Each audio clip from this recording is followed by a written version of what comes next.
ओम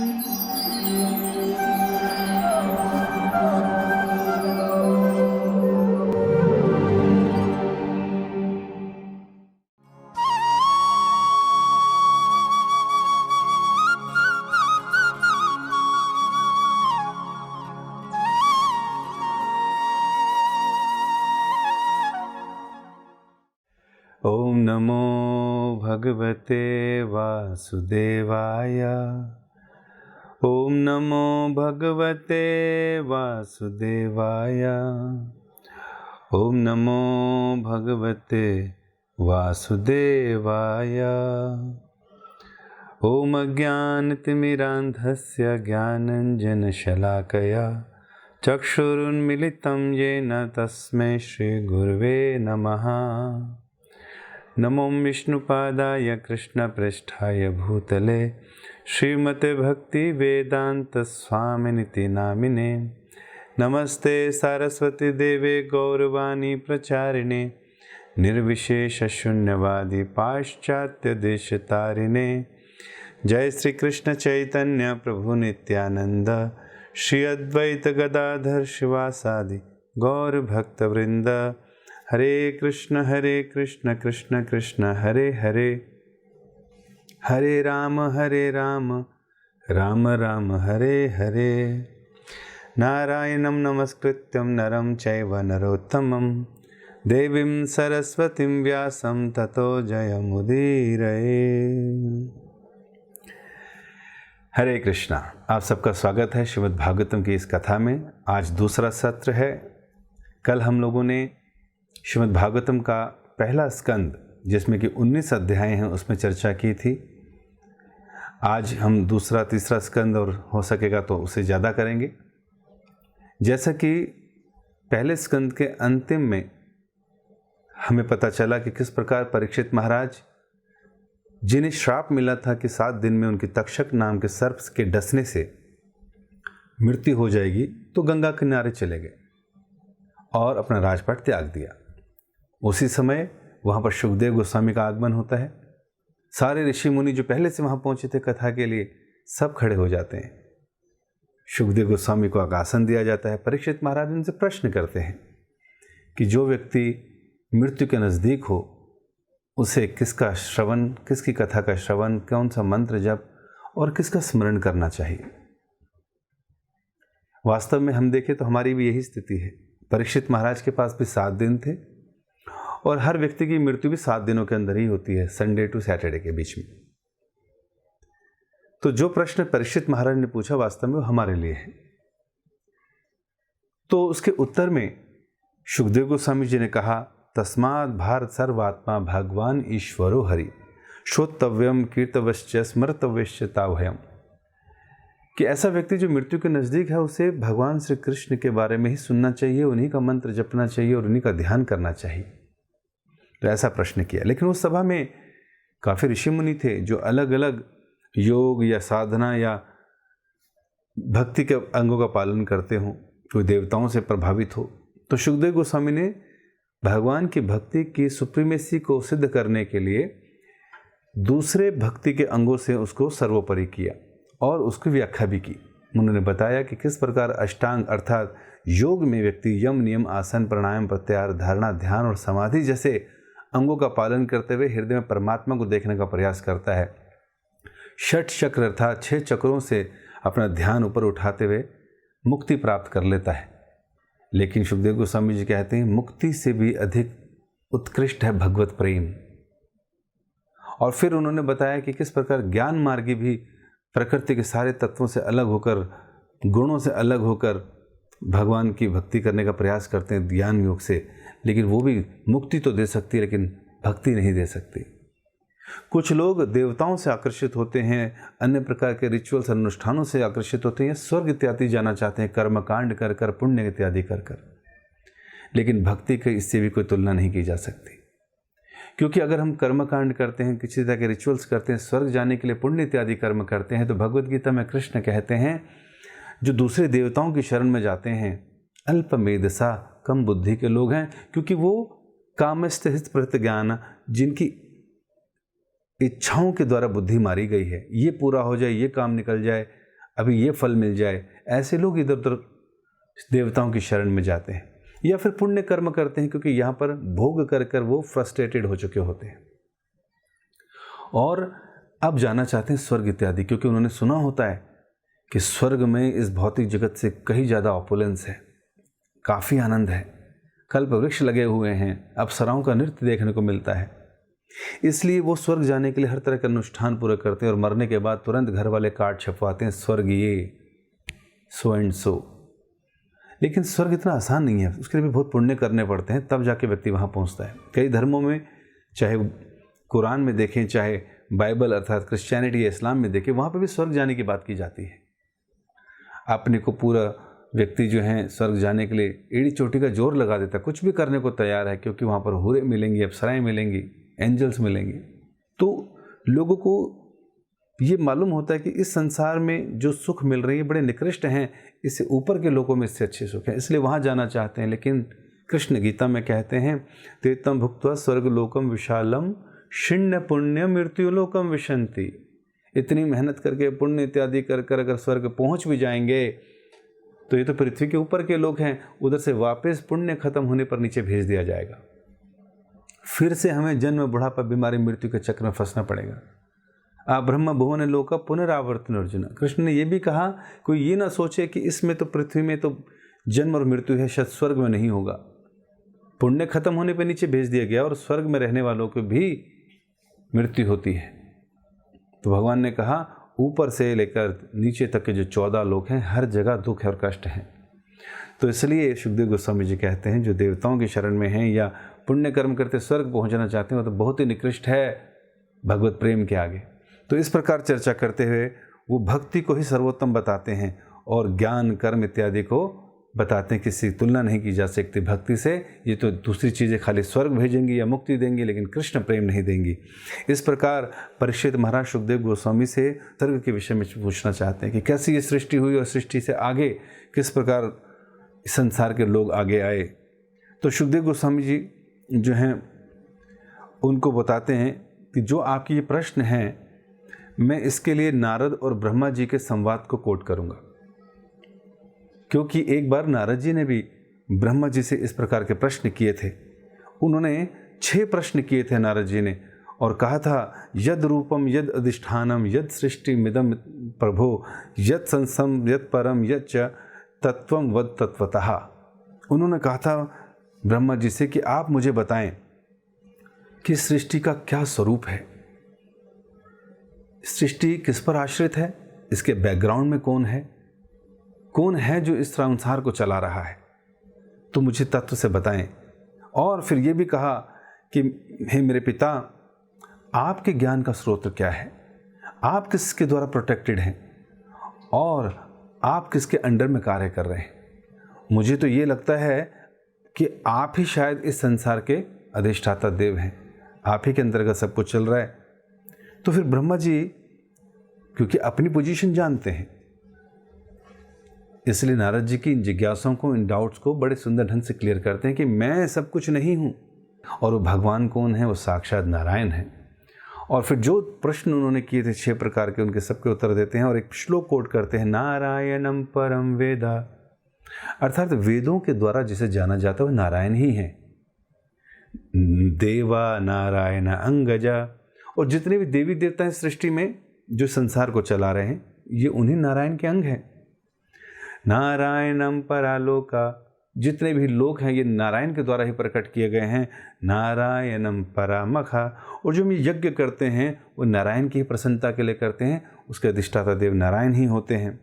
नारायणम परम योगो, अर्थात जो लोग योग साधना करते हैं नारायण को ही हृदय में देखने का प्रयास करते हैं, योगेश्वर कहा जाता है उनको। नारायणम परम तपा, तो जो हम तप भी करते हैं वो भी नारायण के लिए करते हैं। नारायणम परम ज्ञानम, अर्थात जो ज्ञान है उसका अंतिम लक्ष्य नारायण है। नारायणम परम गति, और नारायण ही परम गति हैं। इस प्रकार ब्रह्मा जी नारद जी के इन संशयों को क्लियर करते हैं और अपनी पोजीशन बताते कि मैं तो भगवान के द्वारा प्रकट हुआ एक जीव हूँ जो इस संसार को चला रहा हूँ। और फिर बताते वही भगवान को 3 प्रकार से समझा और जाना जाता है। पूरे संसार में इन्हीं 3 रूपों में भगवान को समझा जाता है। किसी भी धर्म में आप देख लीजिए।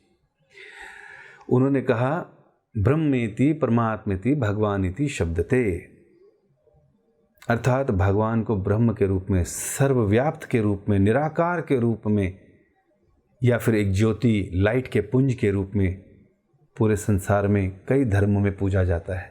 सर्वशक्तिमान है, सर्वव्यापी है। इसलिए कई लोग भगवान को निराकार बताते हैं कई धर्मों में, और उन्हीं पर ध्यान लगाने का प्रयास करते हैं, या अपनी आत्मा को उस निराकार ज्योति में विलीन करना चाहते हैं, जिसे सायुज्य मुक्ति कहते हैं। दूसरा स्तर बताया परमात्मेति। कृष्ण गीता में भी यही बात कहते हैं, हृदय से अर्जुन तिष्ठति। अर्जुन, मैं परमात्मा रूप में सभी जीवों के हृदय में उपस्थित हूं, और जो योगी जन ध्यान लगाते हैं, धारणा, ध्यान, समाधि, वो हृदय में मेरा दर्शन कर लेते हैं चतुर्भुज रूप में, शंख चक्र गदा पद्म लिए। तो जो ध्यान करता है वह भगवान का दर्शन करता है ना, नहीं समझता, क्योंकि उसने तो साक्षात रूप का दर्शन कर लिया, और अपने हृदय में भी और दूसरों के हृदय में भी भगवान की उपस्थिति को देख लेता है। इसी प्रकार भगवान इति शब्द थे। भगवान ने कहा मन मना भव मद भक्तो मद्याजिमाम नमस्करो। अरे मेरे भक्त बनो, मेरी पूजा करो, मुझे नमस्कार करो और मेरे भक्त बनो। मेरा जो ये 2 रूप का, 2 हाथों का जो रूप है, ये वास्तव में पूर्ण रूप है। इसी रूप से मैं शिरोदक्षा विष्णु के रूप में हर एक के हृदय में परमात्मा हूँ, और इसी शरीर का दिव्य कांति जो ऑरा है वह है ब्रह्म ज्योति, जिसे लोग निराकार कहते हैं।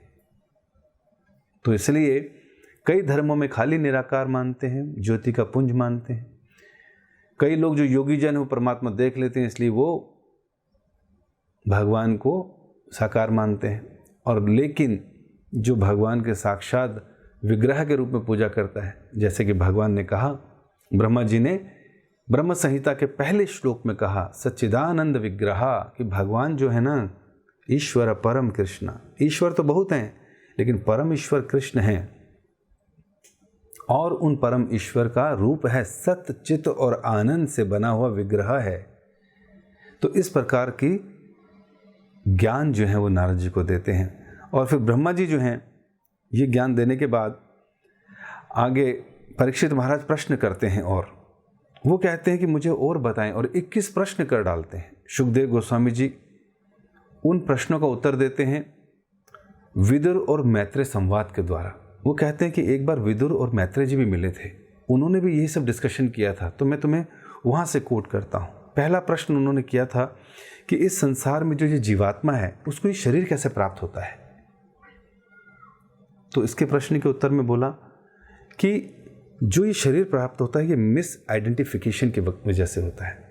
अर्थात जीवात्मा माया के चक्कर में, जो भगवान की शक्ति है, माया में पड़कर वो जीवात्मा अपने को शरीर मान बैठता है, कर्म करता है अपने भोग के लिए, इंद्र तृप्ति करता है अपने आनंद के लिए, कर्मों के बंधन में फंस जाता है, मृत्यु के पश्चात फिर से उसको देह मिलता है, और ये चक्र छूटता नहीं, क्योंकि वो शरीर से ही अपना संबंध जान रहा था। फिर दूसरा प्रश्न करते हैं कि भगवान, ब्रह्मा जी ने भी ये पूछा था भगवान से कि आपका स्पिरिचुअल फॉर्म के बारे में बताइए और संसार को किस तरह से चलाते हैं। तो ये भी मैत्रेय जी ने भी पूछा था, मैत्रेय जी से भी पूछा था विदुर जी ने।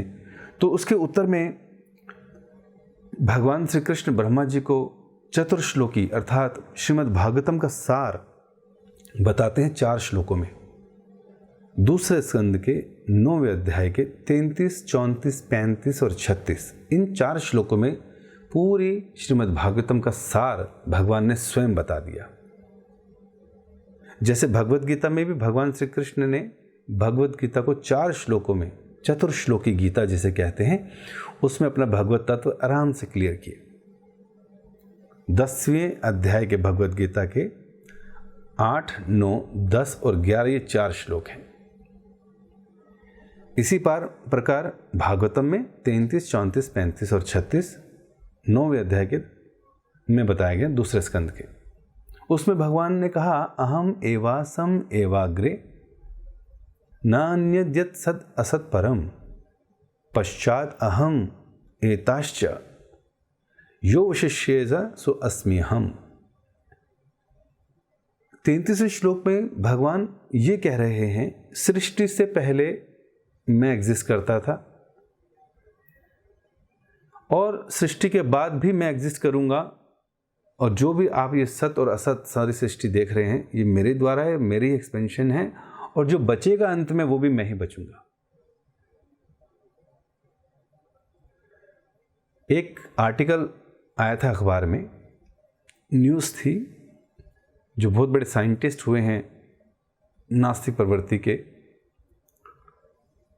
स्टीफन हॉकिंस, उन्होंने कहा था, उनके मरने से 1 महीना पहले ही लगभग मैंने उस न्यूज़ को पढ़ा था, उनका कहना था कि अब हम लोग इस रिसर्च के बिल्कुल नज़दीक हैं जब हम आपको ये बता देंगे कि इस सृष्टि से पहले क्या था।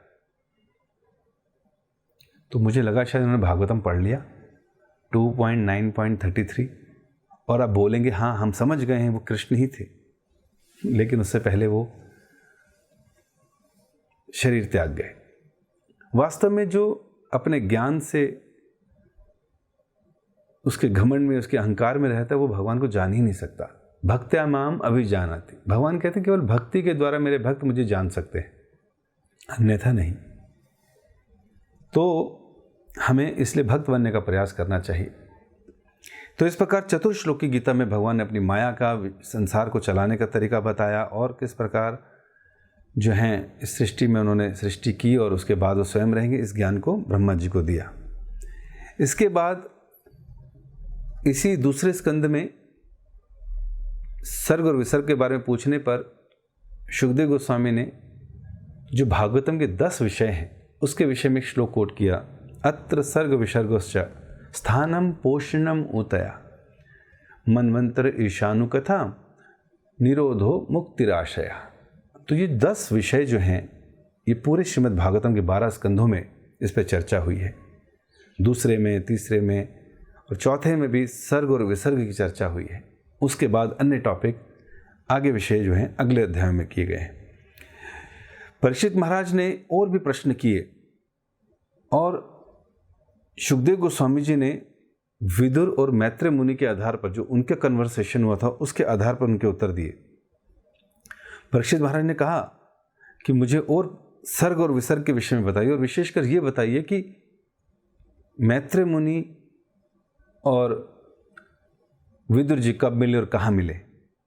वास्तव में शौनक आदि ऋषि जी ने ये पूछा था, जब उनको संवाद सुनने को मिल रहा था तो उन्होंने भी ये प्रश्न किया था कि भाई विदुर जी भी मिले थे, उद्धव जी भी मिले थे, तो उनके बारे में बताएं। तो यहाँ से शुरू होता है तीसरा स्कंद इन जिज्ञासाओं से, और लगभग 1 से लेकर 4 अध्यायों तक इस पर उद्धव जी का और विदुर जी का डिस्कशन होता है। तो यहां पर शुकदेव गोस्वामी जी बताते कि किस प्रकार विदुर जी जब देखते कि युद्ध होने वाला है और दुर्योधन और अन्य पुत्रों के प्रेम में आध्यात्मिक और भौतिक दृष्टि से अंधे धृतराष्ट्र उनकी हाँ में हाँ मिला रहे हैं और वो पूरे कुल का नाश करने का कारण बनेंगे, तो विदुर जी धृतराष्ट्र को सबके सामने बोलते कि आप क्यों नहीं अपने पुत्र को रोकते, पुत्र मोह में क्यों पड़े, क्यों कितनी बार उन्होंने पांडवों को मारने की कोशिश करी, लाक्षागृह बनाया, उसमें जलाने की कोशिश करी, जहर तक दिया। इसके अलावा उनको उनका राज्य छीनकर द्रुत क्रीड़ा में हराकर उनको जंगलों में भेज दिया। अरे ऐसे संतान का क्या फायदा। दुर्योधन ये सुनकर बहुत जल जाते हैं, क्रोध में आ जाते हैं और अपने पिता को बोलते हैं कि इस दासी पुत्र को यहां से निकालो। तो जैसे ये सुनते हैं कि इतना अपशब्द बोल रहा है दुर्योधन और पिता चुप बैठे हैं, तो विदुर जी समझ जाते हैं, वो कुछ जवाब नहीं देते, ना क्रोध जाहिर करते हैं। वो तो इसे भगवान की इच्छा मानते हैं कि समय आ गया है मुझे निकलने का। हमारे घरों में भी होता है, कई बार पुत्र बहुत जुबान लड़ाता है, बहुएं बहुत ज़्यादा उल्टा सीधा बोलती हैं, हमारे बच्चे ही हमारे अगेंस्ट हो जाते हैं, लेकिन हमारा पुत्र मोह धृतराष्ट्र की तरह ही रहता है। कितना ही लताड़ लें, कितना ही कुछ कर दें, हम भूल जाते हैं कि 4 वर्ण और 4 आश्रम होते हैं। ब्रह्मचार्य के रूप में स्टूडेंट लाइफ, गृहस्थ के रूप में गृहस्थी लाइफ, लेकिन उसके बाद बाहर भी तो निकलना है वानप्रस्थ के लिए। या तो आप अपनी इच्छा से जाइए वानप्रस्थ, या फिर हमारी संतान हमें वानप्रस्थ भेज देती है, अर्थात वृद्धाश्रम भेज देती है। तो बेटर है व्यक्ति को समय से अनासक्त रहकर परिवार में, या तो अगर फेवरेबल है कंडीशन तो भी अनासक्त रहें, और नहीं है तो वनों की तरफ, वृंदावन और ऐसे तीर्थों में भ्रमण करें। विदुर जी ने भी ये किया। जब देखा कि घर के संतानें इस प्रकार की बातें कर रही हैं तो तुरंत घर का त्याग किया। जाने को तो कृष्ण के पास जा सकते थे, लेकिन वो तीर्थों का भ्रमण करने चले गए कि भगवान के दर्शन से पहले इन लोगों के यहाँ बैठा रहा, इन पापियों के यहाँ पर पहले अपने को शुद्ध तो कर लूँ। तो सारे तीर्थों को भ्रमण किया, और भ्रमण करते करते जब यमुना अर्थात वृंदावन पहुंचे, यमुना के किनारे, तो वहां पर मिले उद्धव जी। उनको प्रणाम किया, आलिंगन किया, एक्सटेसी में आ गए, एक दूसरे का हाल पूछा और बोला कि बताओ द्वारका के बारे में। तो उन्होंने बताया कि किस प्रकार भगवान श्री कृष्ण का उन्होंने संग प्राप्त किया और मैत्रेय मुनि के साथ भगवान श्री कृष्ण से अंतिम समय में खूब ज्ञान लिया। तो फिर विदुर जी भगवान की लीलाओं के विषय में पूछते हैं कि मुझे कुछ बताओ ना भगवान की लीलाओं के। देखिए, भक्त मिलेंगे तो भक्त की बात करेंगे, भगवान की लीलाओं की बात करेंगे। और संसार में अगर शराबी मिलता तो शराब की बात करता है, योगी मिलता है योग की बात करता है, चोर मिलता है चोरी की बात करता है, भक्त मिलता है तो भगवान की बात करता है। तो इस प्रकार उद्धव जी से पूछने पर उद्धव जी भगवान श्री कृष्ण की वृंदावन की, मथुरा की और द्वारका की लीलाओं को संक्षिप्त में विदुर जी को बताते हैं, जिससे उनका पूरा बॉडी चार्ज हो जाता है। कहते हैं किस प्रकार भगवान जो है अवतरित हुए वसुदेव के यहाँ जेल के अंदर, और वसुदेव ने उनको टोकरी में रखकर नंद महाराज के यहाँ छोड़ दिया। जब कंस को पता चला तो कंस ने नाना प्रकार के असुरों को भेजा कृष्ण को मारने के लिए। पूतना हलाहल विष लगाकर आई, पूतना का वध किया। एक बहुत बड़ा शकट था, उसको प्यार से मारकर तोड़ दिया। त्रिनावत एक आंधी के रूप में भगवान को उठाकर ऊपर ले गया और भगवान ने उसका भी वध कर दिया। इसके अलावा अघासुर का वध किया, बकासुर का वध किया, व्योमासुर का वध किया। अरे इतना ही नहीं, एक बार तो वृंदावन में इंद्र के प्रकोप से बहुत वर्षा हो गई और भगवान ने अपने बाएं हाथ की छोटी सी उंगली पर 7 दिन और 7 रातों के लिए पूरे पर्वत को उठा लिया, जिसमें पूरे ब्रजवासियों की रक्षा की। और इस प्रकार भगवान श्री कृष्ण ने गोपियों के साथ 8 वर्ष की उम्र में, छोटी उम्र में ही रास भी किया। और फिर बताया कि किस प्रकार कंस को मारने के लिए मथुरा चले गए, क्योंकि कंस की बुद्धि फेर में आ गई थी कि इतने सारे असुर भेजे, सब मर गए। अक्रूर जी तुम जाओ कृष्ण और बलराम को लेकर मथुरा आओ, मैं मल्ल युद्ध में अपने सामने उनकी मृत्यु देखना चाहता हूं। अपनी मृत्यु को स्वयं बुला लिया और फिर बताया कि किस प्रकार कंस का वध किया भगवान श्री कृष्ण ने चाणूर और मुष्टिक को मारने के बाद। फिर वहां से भगवान द्वारका की तरफ गए और फिर बताया कि किस प्रकार उन्होंने 8 रानियों के साथ विवाह किया, रुक्मिणी, सत्यभामा इत्यादि के साथ। और एक भौमासुर नाम का असुर था जिसने सारे विश्व के राजाओं की पुत्रियों को चुरा लिया था। 16,100 रानियां किडनैप करके रखी थी। भगवान ने उस भौमासुर का भी वध किया। अब उन रानियों ने प्रार्थना की कि भगवान अगर अब हम अपने घर जाएंगे तो कोई हमें स्वीकार नहीं करेगा, क्योंकि इतने समय हम लोग इस असुर के साथ थे, भला कौन हमें स्वीकार करेगा। पहले इस प्रकार के संस्कार हुआ करते थे। स्त्रियां, लड़कियां सब शेल्टर में रहती थी, घर में रहती थी, और बाहर इस प्रकार फ्री मिक्सिंग नहीं था जो आजकल के समाज में, मॉडर्न सोसाइटी में हो चुका है। जब वो भौमासुर के पास रही तो सबको मालूम था कि अब कोई व्यक्ति उनको स्वीकार नहीं करेगा। और आज भी ऐसा होता है। आज तो ये बहुत आसानी से हो गया कि लोग बाहर भी रहते हैं, लिव इन सिस्टम में भी रहते हैं, हर प्रकार के काम कर लेते हैं, उसके बाद विवाह के बारे में सोचते हैं। और अब तो ज़्यादा लोग विवाह के बारे में सोचते भी नहीं। तो कल्चर बहुत तेज़ी से गिरा है 5000 सालों में। तो इस प्रकार यहाँ पर अब भगवान श्री कृष्ण ने उनको स्वीकार कर लिया और अपना नाम दिया। जो समाज की निकृष्ट दृष्टि से देखे जाने वाली थी, अब भगवान ने विवाह कर उनको पूजनीय बना दिया। तो इस प्रकार द्वारका की लीलाओं को बताया और फिर कहा कि अंत समय में अब भगवान यदुवंश का भी संहार करने वाले थे, लेकिन हमसे मिले, हम उनसे मिले और उन्होंने हमें और मैत्रेय मुनि को खूब ज्ञान दिया। तो जब ये सारे ज्ञान की बात हुई तो अब विदुर जी ने उद्धव जी को कहा, मुझे और कुछ ज्ञान दीजिए और बताइए ना। तो उन्होंने कहा नहीं, उस ज्ञान में क्या हुआ ना, भगवान कृष्ण ने मुझे कहा कि तुम अब बद्री का आश्रम चले जाओ, वहाँ ध्यान लगाओ, इससे तुम मेरे धाम को वापस आ जाओगे। ये तो आप मिल गए, आपने चर्चा की, तो मुझे ये भी बताना था कि भगवान ने ये भी ज्ञान दिया था कि मैत्रेय मुनि जो मेरे साथ थे वो विदुर जी को मिलेंगे और ज्ञान देंगे। आपके बारे में भी चर्चा हुई थी।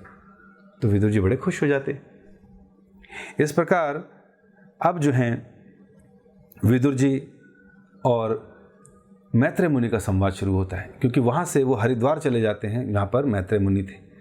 मैत्रेय मुनि से मिलने के बाद, आपस में हालचाल पूछने के बाद, गले लगने के बाद, एक्सटेसी में भावावेश में आने, भक्त मिलते हैं तो ऐसे ही होता है, एक्सटेसी में आ गए।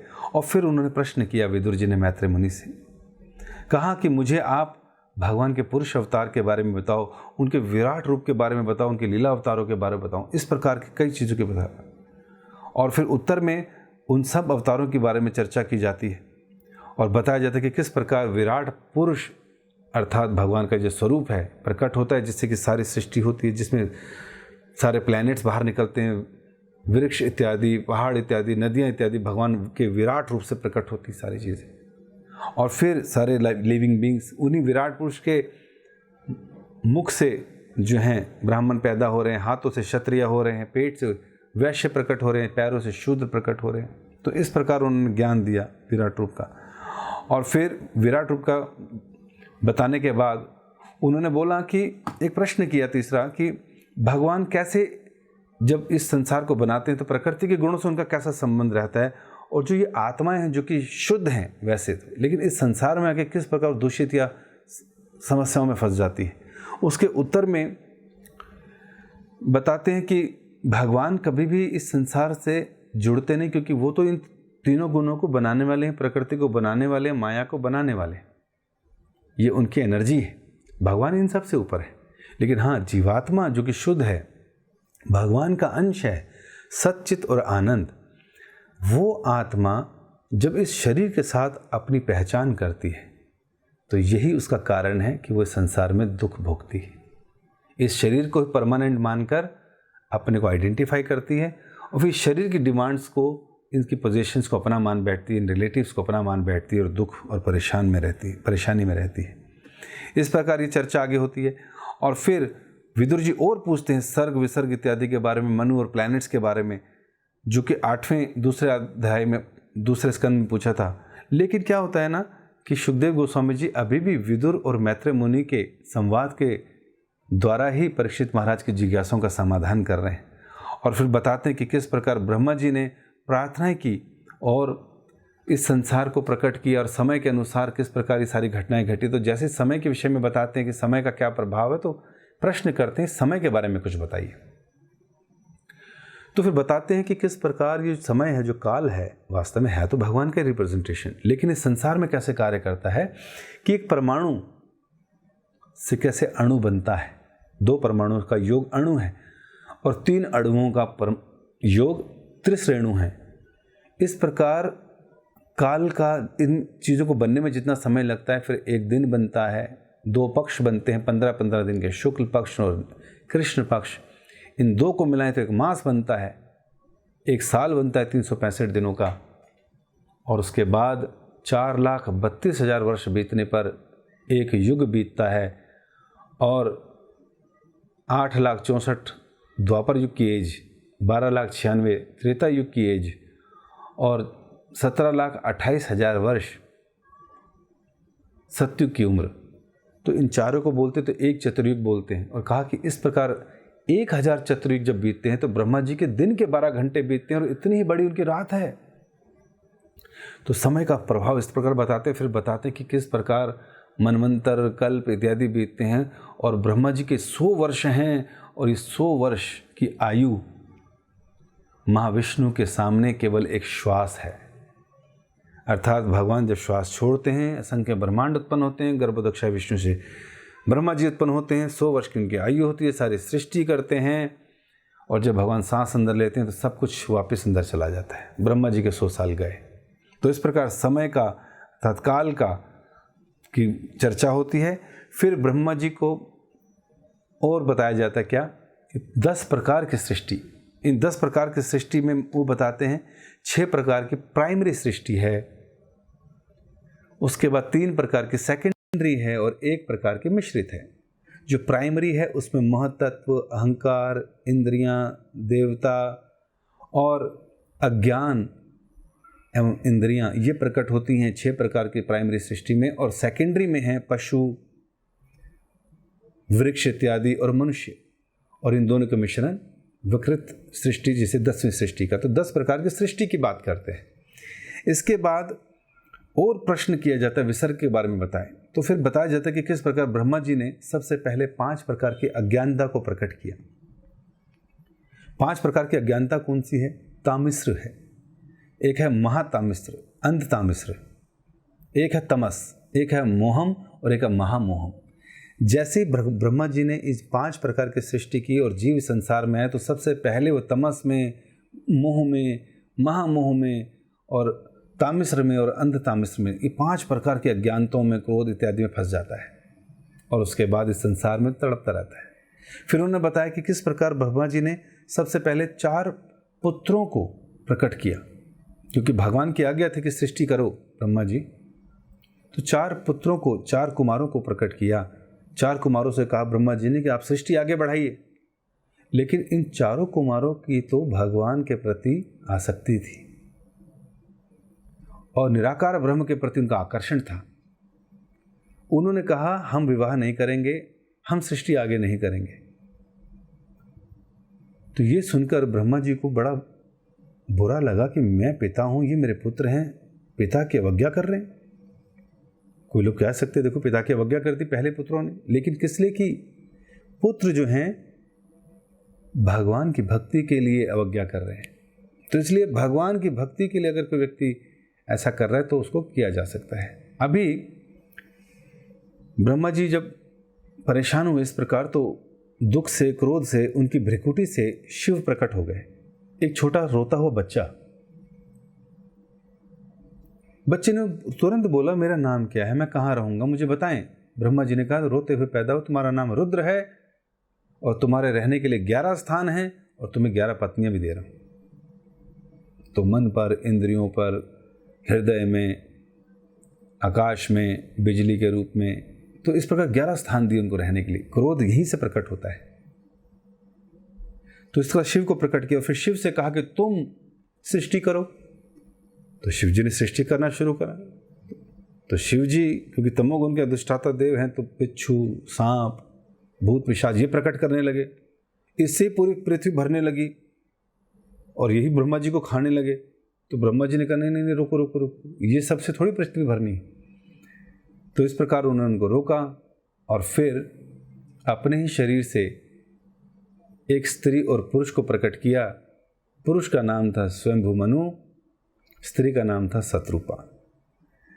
और फिर ये प्रकट होते ही सहवास में लग गए।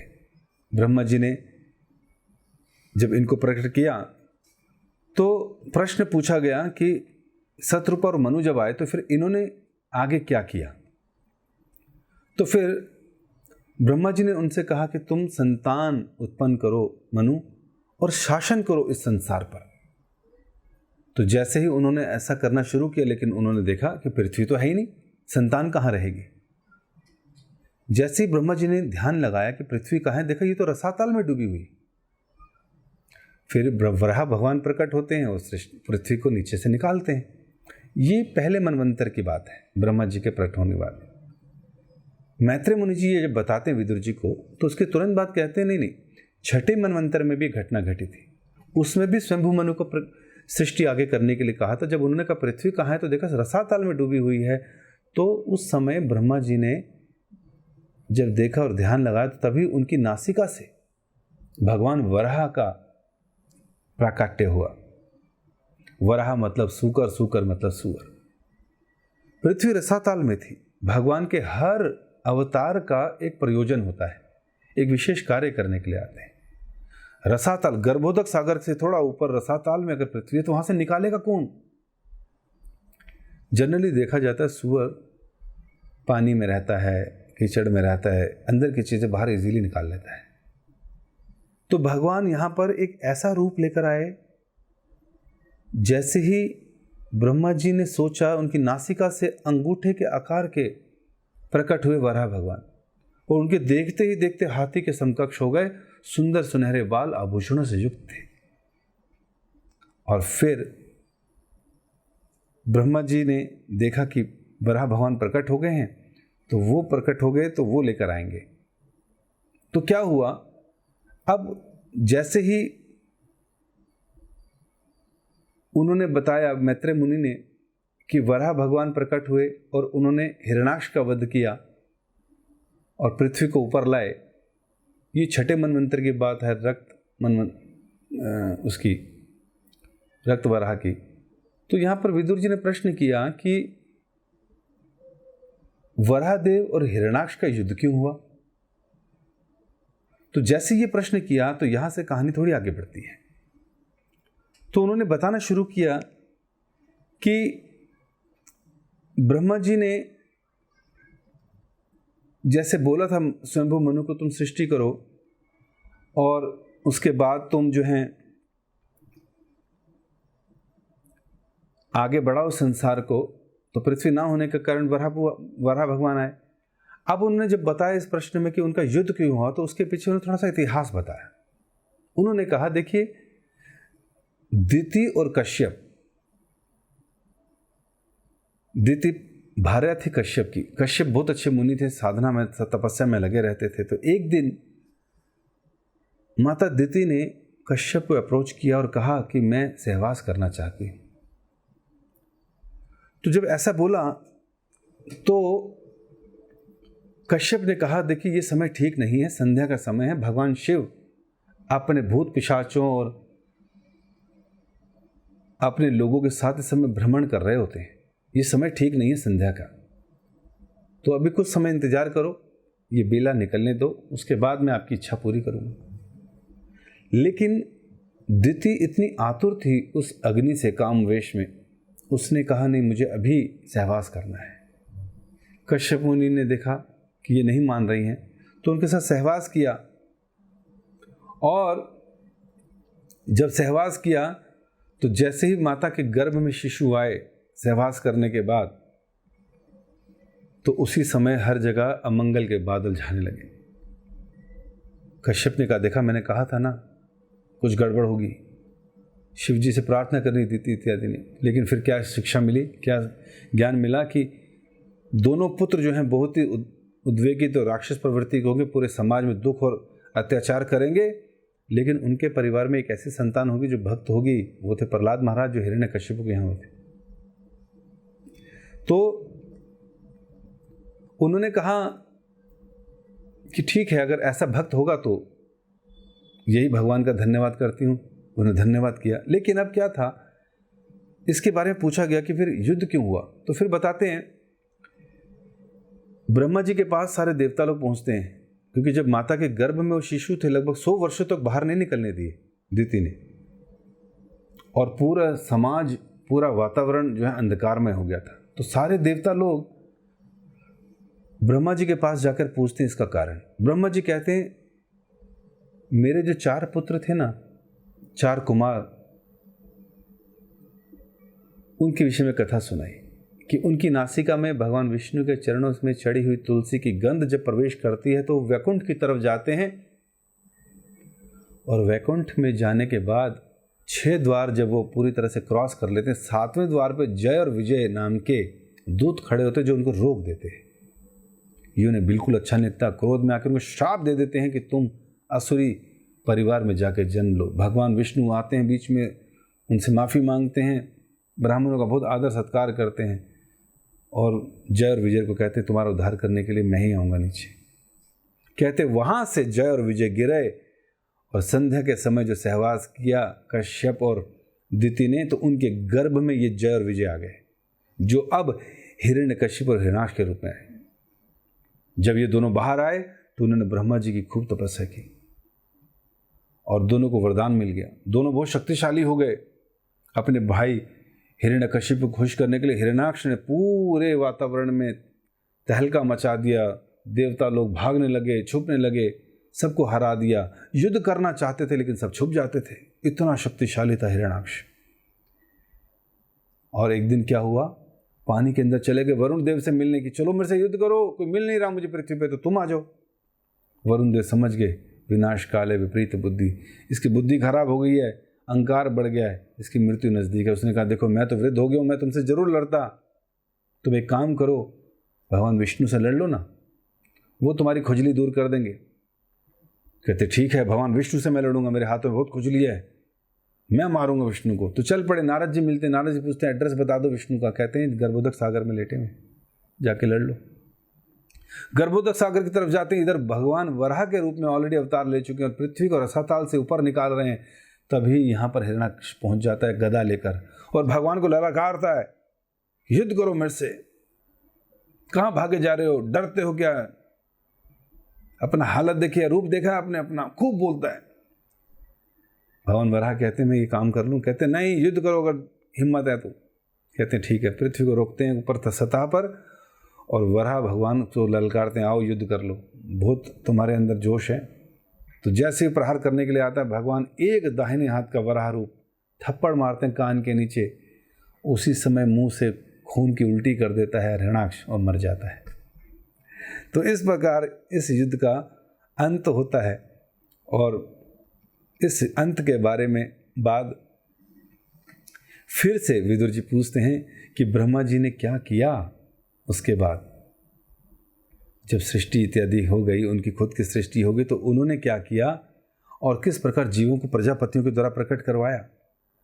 तो इसके बारे में प्रश्न किया। ब्रह्मा जी ने फिर बताते कि किस प्रकार क्रिएशन की यक्ष और राक्षसों का उत्पन्न किया। जैसे इन्होंने अपने शरीर से, क्योंकि भगवान ब्रह्मा ने सब कुछ प्रकट किया, धर्म प्रकट किए तो अधर्म भी प्रकट किया, देवता लोग प्रकट किए तो असुर भी प्रकट किए। तो जैसे राक्षस प्रकट किए तो ये ब्रह्मा जी को खाने के लिए दौड़े, मार डालो मार डालो, तो कुछ यक्ष बन गए, छोड़ो नहीं मार डालो, वो राक्षस बन गए। इस प्रकार नाना प्रकार के जीवों को प्रकट किया और फिर गंधर्वों को, अप्सराओं को और मनु को प्रकट किया। तो जैसे मनु की बात हुई कि मनु को प्रकट किया, तो प्रश्न किया कि आप कुछ स्वयंभू मनु के ग्लोरियस वंशावली के बारे में बताएं, उनके जीवन के बारे में बताइए।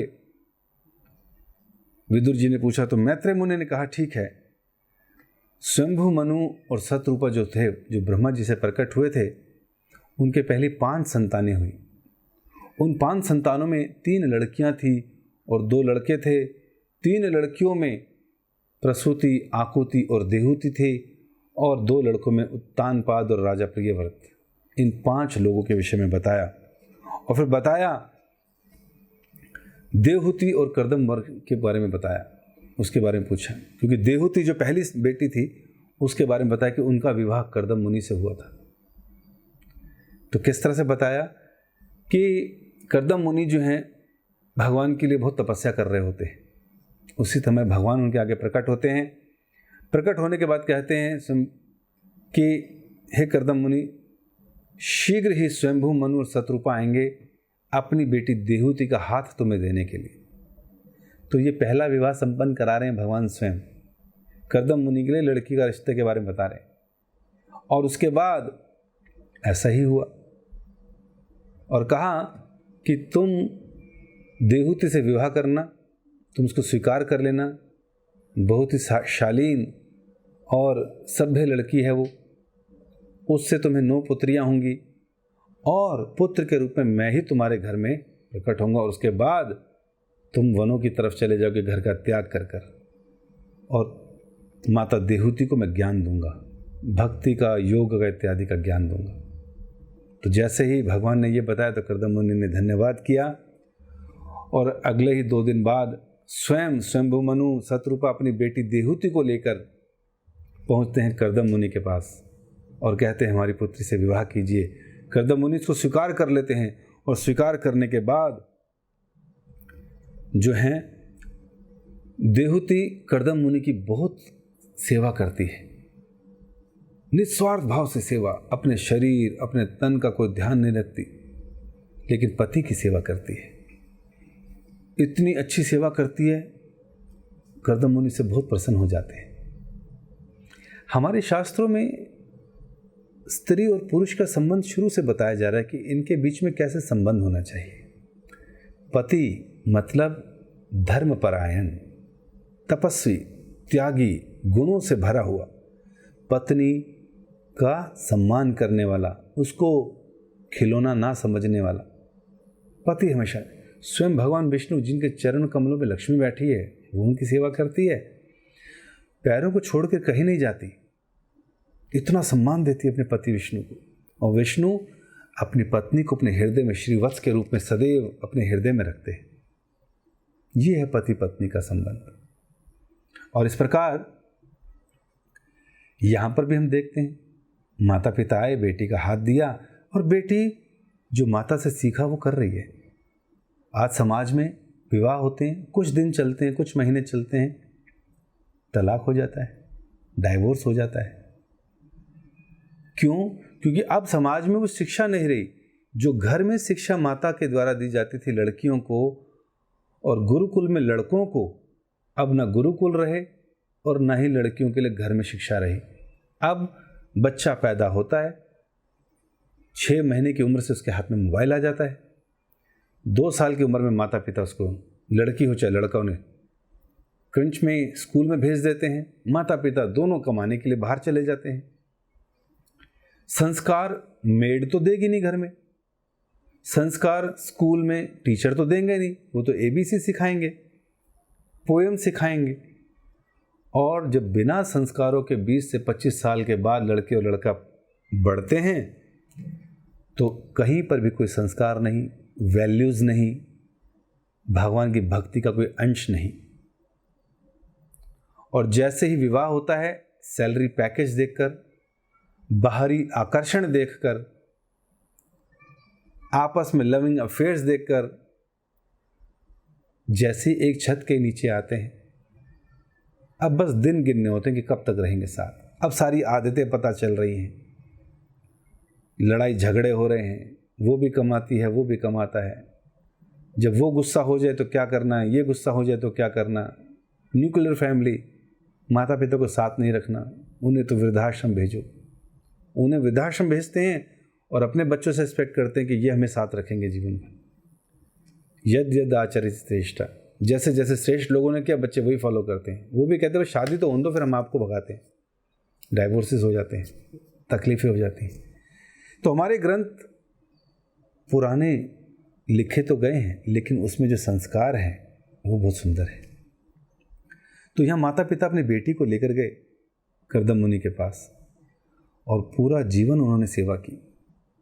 और फिर उन्होंने इच्छा की कि मुझे संतान चाहिए। कर्दम मुनि ने कहा, मैं तुम्हारी सेवा से बहुत प्रसन्न हूँ।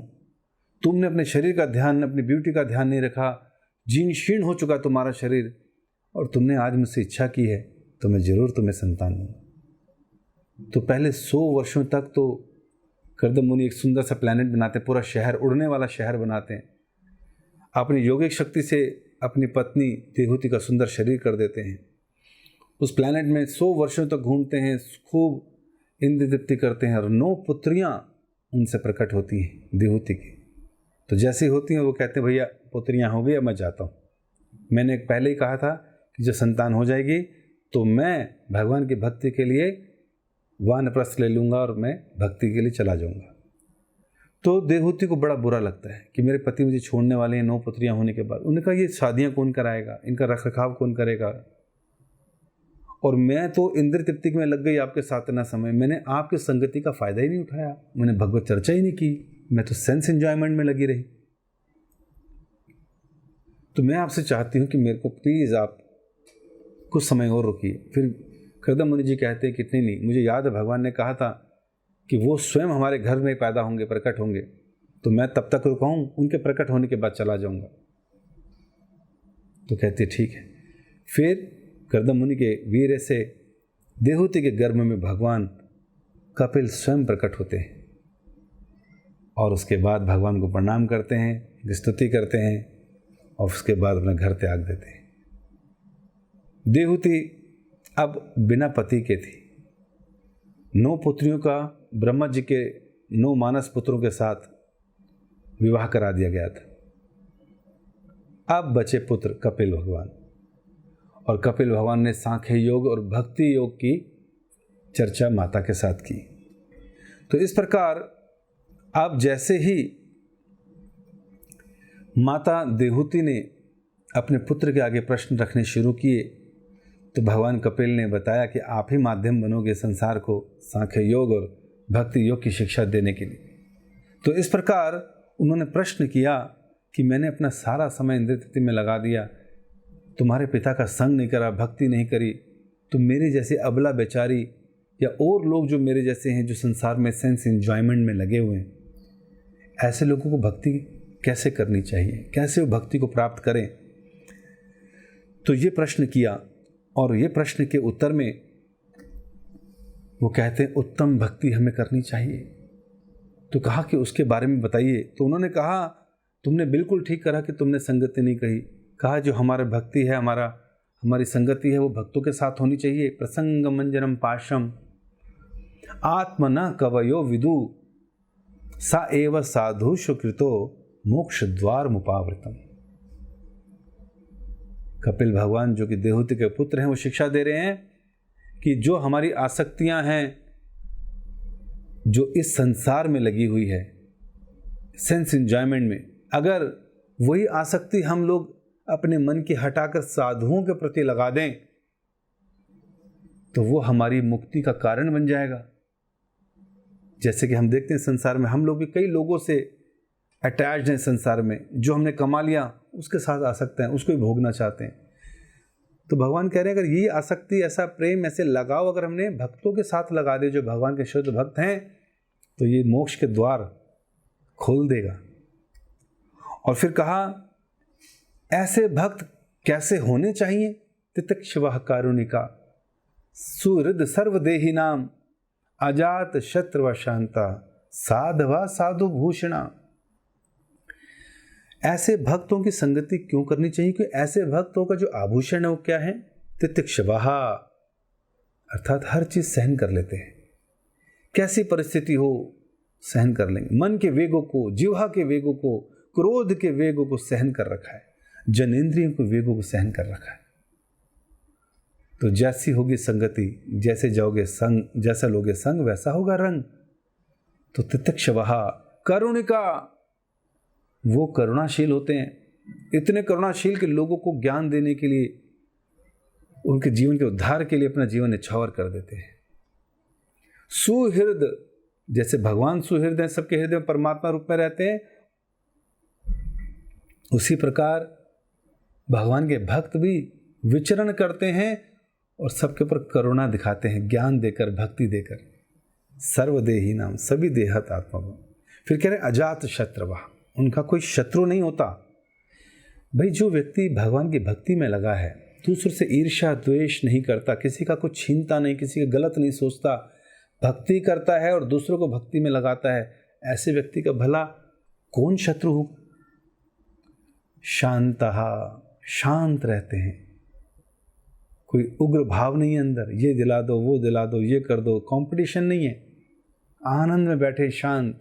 रोटी, भोजन मिल रहा है, कपड़ा तन पे है, शेल्टर, ये 3 चीजें मिली हुई हैं, चाहे कम से कम क्यों ना हो, बाकी समय शांत रहते हैं भजन में। और साधवा साधु भूषण, यही तो भूषण है, आभूषण है साधुओं के। ऐसे साधु ढूंढो, ऐसे संगति करो। फिर कहा ऐसे साधुओं में होता क्या है, क्या करते हैं, ऐसे गुण कैसे आ गए उनके अंदर? कहते मद आश्रया कथामृष्टम श्रवंती कथयंती चा। क्या करते हैं मेरे भक्त? मेरे बारे में श्रवण करते हैं, मेरे बारे में कथा करते हैं, कथामृष्टम। और क्या कहते? तपंती विविधास्तापा, खाली मेरे बारे में श्रवण कीर्तन करने से 3 प्रकार के जो ताप हैं, आदि दैविक, आदि भौतिक, आध्यात्मिक कलेश, वो उनको तंग नहीं करते, उनको छूते तक नहीं है। इसलिए भक्तों की, संतों की संगति करो, सताम प्रसंगा मम वीर्य संविदो, क्योंकि मेरे भजन में लगे हुए। क्या होगा उससे? श्रद्धा रति आराम से आ जाएगी हृदय में, अनुक्रमति, धीरे धीरे व्यक्ति भक्ति में आगे बढ़ जाएगा। ऐसा माता को बताया देहूति को। माता बहुत खुश हुई इस ज्ञान को प्राप्त करने के बाद, और फिर कहा मुझे और कुछ योग ज्ञान और इसके विषय में चर्चा करो। तो भगवान ने 28 तत्वों की चर्चा करी संसार के, और कहा कि किस प्रकार 5 मुख्य तत्व हैं, भूमि जल अग्नि वायु आकाश, इनसे निर्मित हमारा शरीर, इसमें 5 कर्मेंद्रियां हैं, हो गए 10। कर्मेंद्रियों में मुख है, हाथ है, पैर है, मल और मूत्र त्यागने का रास्ता। तो 5 इंद्रियां कर्मेंद्रियां। 5 कहा ज्ञानेंद्रियां भी हैं, आंख कान नाक जीव और त्वचा, 15 हो गई। और इनके 5 तन मात्राएं, इनके वो भी हैं ऑब्जेक्ट। आंख का है रूप, कान का है शब्द, जिह्वा का है स्वाद, हाथ का है स्पर्श, नाक का है गंध, तो 20 हो गए। प्रकृति के 3 गुण, मन बुद्धि अहंकार और काल। इस प्रकार भगवान ने कहा ये 25 तत्व हैं, और महतत्व इत्यादि बता के 28 तत्व भी बताए। तो इस प्रकार बताया कि जो योगी, जो ज्ञानी मार्गी हैं, वो अपने को इन तत्वों के साथ देखते हैं और अपने को कर्म बंधनों में नहीं फंसाते और मुक्ति प्राप्त करते हैं। और जो मेरे भक्त हैं, जो योगी हैं, वो क्या करते हैं? यम नियम आसन प्राणायाम प्रत्याहार ध्यान ध्यान समाधि, इस प्रकार समाधि तक जाते हैं। साथ ही साथ उनको कई प्रकार की सिद्धियां प्राप्त हो जाती हैं, अणिमा लघिमा वसायिता काम वसायिता, ऐसी सिद्धियां प्राप्त हो जाती हैं। और वो कहते हैं मन में मेरे हृदय में परमात्मा रूप में देखते हैं, दर्शन करते हैं, चरणों से लेकर ऊपर तक का। तो ऐसी चीज़ें उन्होंने सुनानी शुरू करी। तो जब ये सब सुना तो उसके बाद माता देहूति ने कहा ठीक है आपने ये सारी बातें समझाई, लेकिन ये तो मुक्ति दिलाएंगे, लेकिन मुझे तो आप भक्ति के बारे में बताइए, वास्तव में मुझे क्या करना चाहिए, वो भक्ति के बारे में बताइए, भक्ति से क्या मुझे फ़ायदा होगा, भक्ति का लाभ, उसके लक्षण बताइए, उनके अंग बताइए, और भक्ति के क्या डेंजर हैं वो भी बताइए। तो भगवान ने कहा इसके उत्तर में कि 3 प्रकार के भक्त होते हैं जो 3 प्रकार की भक्ति करते हैं। उन्होंने कहा अभिसंधाय यो हिंसाम दंभ मात्सर्यमेव वा सरम विपृतक भावम मयि कुर्यात तामसा। अर्थात कुछ लोग तामसी भक्ति करते हैं, भक्त हैं, माला जप कर रहे हैं, लेकिन हृदय में क्या है? अभिसंधाय यो हिंसाम, हिंसा है लोगों के प्रति। पुराने अनर्थ अभी खत्म नहीं हुए हैं, भोग विलास में इतने लगे हुए, इनसिक्योरिटी के कारण लोगों से हिंसा कर बैठते हैं, गाली गलौज कर बैठते हैं, अपने को सही बताते हैं। दंभ मात्सर्य, दम मतलब घमंडी है, मैंने इतना कमा लिया, मेरे पास ये है, मैं राजा हूं, मैं मक्ति भी करता हूं। मैं तो दूसरों से ईर्ष्या द्वेषी रखते हैं। कहते हैं ऐसी भक्ति ठीक नहीं, ये तामसी भक्ति कहलाती है। दूसरी भक्ति उनका विषया विसंधाय यश ऐश्वर्य में हुआ अर्चाद अर्चद देव माम पृथक भाव सा राजसा। राजसी भक्ति कौन करते हैं? विषया अभिसंधाय, जो विषयों की तरफ आ सकते हैं। विषय क्या होते हैं? सेंस ऑब्जेक्ट, रूप, धन, खाने के लिए, भोग करने के लिए। तो जो इन विषयों की तरफ लगे हुए संसार में कर्मों को करके फल भोगने के, तो कहते हैं जो इस प्रकार विषयों की तरफ लगे हैं और साथ ही साथ यश चाहते हैं अपने सारे कामों से, ऐश्वर्य चाहते हैं कि मेरा नाम हो, मेरा सम्मान हो, पूजा चाहिए, लाभ चाहिए, प्रतिष्ठा चाहिए, लोग मुझे जाने, माला भी कर रहे हैं, भक्ति भी कर रहे हैं, साथ में ये सब भी मन में इच्छाएं रखी हैं, ये राजसी भक्ति है। मन हमेशा उद्वेगित रहेगा, चिंताओं में रहेगा, ग्रसित रहेगा, भक्ति में मजा नहीं आएगा। तीसरी भक्ति उन्होंने बताया सतोगुण की भक्ति। ये कौन सी भक्ति है? कर्माणि निहार उद्देश्य से परम स्वन्य दर्पणम ये ज्येष्ठ व्यमिति वा पृथक भागवसा सात्विका।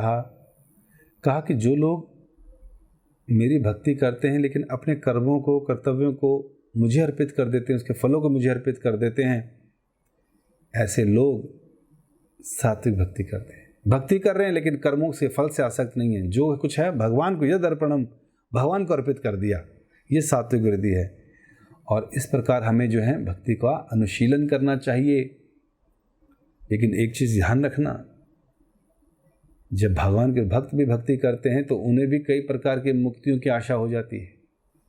मुक्ति 5 प्रकार की बताई है। सालोक्य, सृष्टि, सामीप्य, सारूप्य, एकत्वमेच्युत, दीयमानान न ग्रहंति विना मत सेवनम जना। भगवान कह रहे हैं जो भगवान सात्विक भक्ति करते हैं ना, ऐसे लोगों को मुक्ति आकर्षित करती है अपनी तरफ। सालोक्य अर्थात ऐसी मुक्ति जो मुक्त होने के बाद व्यक्ति की इच्छा रहती है कि मैं भगवान के लोक में एंटर कर जाऊं। सामीप्य, लोक में तो बहुत सारे लोग हैं, दूसरी मुक्ति सामीप्य, एकदम उनके क्लोज रहूं। फिर बताया सामीप्य, सृष्टि मतलब भगवान के धाम जैसा अपना भी एक धाम हो, ऐसा मुक्ति प्राप्त हो जाए। और सारूप्य मतलब भगवान जैसे अंग प्रत्यंग मिल जाएं, 4 हाथ हमें भी मिल जाएं। और सृष्टि अर्थात भगवान के शरीर से निकलने वाला दिव्य तेज प्रकाश के अंदर विलीन हो जाऊं। तो 5 प्रकार की मुक्ति बताई गई। जैसे योग या योग साधन में बैठा व्यक्ति को अणिमा लघिमा पर कई प्रकार की सिद्धियां आकर्षित करती हैं, उसी प्रकार भक्त लोग जो तामसी राजसी सात्विक भक्ति करते हैं, ये भी कहीं न कहीं प्रकार की मुक्तियों से आकर्षित हो जाते हैं।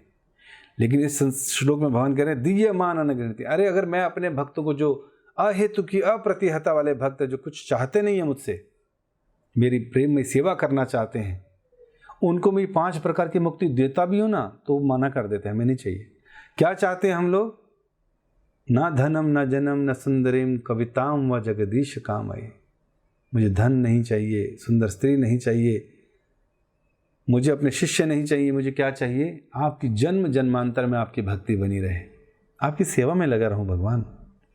ऐसा विचार रखते हैं मेरे भक्त, मेरी प्रेममयी सेवा करना चाहते हैं, चाहे कहीं भी जन्म हो, लेकिन मेरी सेवा में रत रहना चाहते हैं। ये टॉप मोस्ट भक्ति है। अहेतु की अप्रतिहता करने से ये मिलेगी।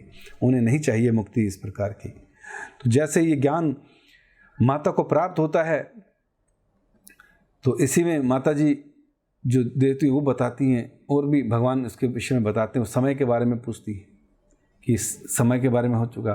फिर वो कहती है कि मुझे ये बताओ कि इस संसार में भगवान ने उनको शिक्षा दी कि किस प्रकार जब जीव इस प्रकार की भक्ति नहीं करता तो बार बार संसार में आना पड़ता है। युवा अवस्था में वो इंद्रिय तृप्ति के विषयों में लगा रहता है, थोड़ा बड़ा हो जाए पारिवारिक चक्रों में फंस जाता है, वृद्ध हो जाए तो बच्चों पोतों की शक्ल इस चक्कर में लग जाता है, बूढ़े बैल की तरह घर पड़ा रहता है, लोग तिरस्कार कर देते हैं, उसके बाद भी घर में बैठा रहता है, शरीर त्याग देता है। जैसी चेतना थी उसी चेतना के अनुसार व्यक्ति को फिर से जन्म लेना पड़ता है। जैसे ही वीर्य के पुरुष के वीर्य से माता के गर्भ में हस्तांतरण किया जाता है, तो एक पहले दिन वो एक मटर के दाने के बराबर होता है, तीसरे दिन थोड़ा बड़ा होता है, 9वें दिन और बड़ा होता है, पहले महीने तक उसका सर इत्यादि बनना शुरू होता है, तीसरे महीने हृदय बनना शुरू होता है, उसके बाद उसके अंग निकलना शुरू होते हैं। 7वें महीने में कुछ विशेष आत्माओं को पिछले 100 जन्म तक याद आ जाते हैं माता के गर्भ में, और उस 100 जन्मों के कष्टों को देखकर वो भगवान से प्रार्थना करता है, माँ के गर्भ में मुझे बाहर निकालिए भगवान, मैं हर बारी पैदा होता हूँ और हमेशा इन उल्टे सीधे कामों में लग जाता हूँ, बट अब मुझे बाहर निकालिए। भक्ति विनोद ठाकुर जी एक भजन में लिखते हैं, भजिबो बलिया ऐसे संसार भीतरे, भूलिया रहिले तुम्ही अविद्यार घरे। कहते हैं माता के गर्भ में शिशु ने प्रार्थना की थी भगवान से, मैं तुम्हारा भजन करूँगा। 9 महीने से मैं उल्टा टंगा हुआ हूँ, ना हिल सकता हूँ ना मुड़ सकता हूँ, चिल्लाता हूँ पुकारता हूँ, कोई मेरी आवाज़ नहीं सुनता। माता के गर्भ में मल मूत्र है, बदबू से मेरा दम घुटा जा रहा है, बैक्टीरियाज मुझे काट रहे हैं, घाव हो गए हैं, ऊपर से माता अपनी जिह्वा के टेस्ट के लिए नींबू का अचार खा रही है, खट्टे पदार्थ खा रही है, जो मुझे जले पे नमक छिड़कना जैसा लग रहा है, कटे पे नमक। तो मेरे को इस बेकार स्थिति से बाहर निकालिए, मैं आपका ही भजन करूंगा। मैंने 100 जन्म का इतिहास देख लिया अपना, लेकिन जैसे बाहर आते हैं, भूलिया रही ले तुम्ही अविद्यार घरे, भूल जाता है व्यक्ति मैं कौन हूं, अंदर क्या बोल के आया हूं, क्या प्रार्थना की थी। बच्चे को तो क्या याद रहेगा, माता पिता को तो ये शिक्षा होनी चाहिए, भागवत पढ़ा होना चाहिए कि पैदा होते ही बच्चे को क्या करवाना है। अभिमन्यु ने माता के गर्भ में ही सब कुछ सीख लिया, कयादु के गर्भ में प्रहलाद महाराज ने सब कुछ सीख लिया। इसका मतलब माता के गर्भ में शिशु एंटर करते ही शिक्षा दे देनी चाहिए। और हम लोग जैसे ही बालक बाहर आता है, मेरा सोनू मेरा मोनू, क्या बनेगा बड़ा होके, ये तेरे चाचा, ये तेरे बाबा, ये तेरी बहन, ये तेरे भाई, ये सारी प्रॉपर्टी बेटा हमारी, तो 7 जन्मों तक फ्री भी बैठेगा ना, हमने इतना कमा लिया है। ये सब बोल बुलाकर बच्चे को बिगाड़ देते। कभी नहीं बताते कि हम तेरे नकली माँ बाप हैं, हम तो शरीर देने वाले हैं बेटा, आत्मा जो अंदर है वो देने वाले तो कृष्ण हैं। हमसे पहले तेरे कितने माँ बाप हुए और आने वाले पता नहीं कितने होंगे, इस जन्म को सार्थक कर ले, हम तो तुझे ये ज्ञान देने आए हैं बेटा, तू शरीर नहीं आत्मा है, और इस शरीर का अंत भी होना है, बुढ़ापा भी आएगा, बीमारी, ये बताना चाहिए बचपन से बच्चे को। क्या बनेगा बड़ा होके, इंजीनियर, डॉक्टर, वो तो बन ही जाएगा कुछ ना कुछ, 2 वक्त का भोजन ही तो करना है, उसी लिए तो बनते सब लोग ये। लेकिन हम लोग ये बच्चों को अंधकार में डाल देते। वो बेचारा प्रार्थना करके आया था, हम उसको ट्विंकल ट्विंकल लिटिल स्टार ये सिखा देते, फिर दुनिया गाती अम्मा देख तेरा मुंडा बिगड़ा जाए। तो इस प्रकार हमारी ये स्थिति रहती है। मुझे याद है एक बार मैं मंदिर में था तो एक डॉक्टर मेरे पास आए, कहते प्रभु जी मैं लाइफ मेंबरशिप लेना चाहता हूँ और आपके सुना है ग्रंथ भी मिलते हैं, तो मुझे अभी चाहिए। मैंने कहा बड़ी उत्सुकता है, पहली बार मैंने देखा इतनी तेज़ी से कोई व्यक्ति आए पैसे लेकर, वो भी कहे कि मुझे, कहते एक्चुअली मेरे फादर एक्सपायर हो गए थे, मैं डॉक्टर हूँ पेशे से, तो 13 दिन तक घर में गरुड़ पुराण का पाठ हुआ। अब उस गरुड़ पुराण के पाठ में मैं सुनता था, पुरानी सी किताबें पंडित जी पढ़ रहे होते और बताते थे कि माता के गर्भ में बच्चा पहले दिन, 9वें दिन, पहले महीने, तीसरे महीने में कैसे कैसे बढ़ रहा है। मैं हैरान हो गया। मैंने कहा ये तो हम लोग अपने मेडिकल साइंस में पढ़ते हैं कि बच्चे का डेवलपमेंट ऐसे होता है, और उस मशीन में हम देखते हैं कि ऐसे होता है। तो मैं हैरान था। मैंने पूछा पंडित जी किताब किसने लिखी है, ये तो हमने मेडिकल साइंस में पढ़ा। कहते जी ये तो व्यासदेव जी ने लिखा है गरुड़ पुराण। तो कहते कब लिखा, कहते 5000 साल पहले। वो कहता हैरान हो गया। तो मुझे लगा शास्त्रों में लिखी गई चीज़ें सब ठीक हैं, और मैं भागता हुआ आपके पास आया लाइफ मेंबरशिप लेने के लिए।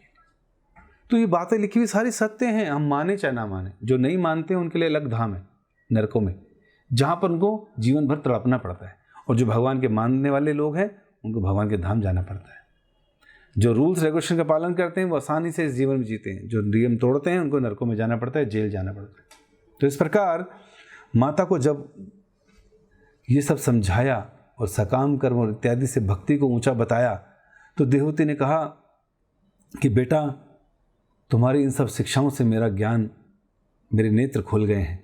मैं धन्य हुई, अपने बेटे को बहुत ग्लोरीफाई करती है और कहती है कि मैं धन्य हूँ कि तुम मेरे गर्भ में आए। कहती है सत्वम प्रीतो में जठरे न नाथ कथम सुनिषाद उदर आसे।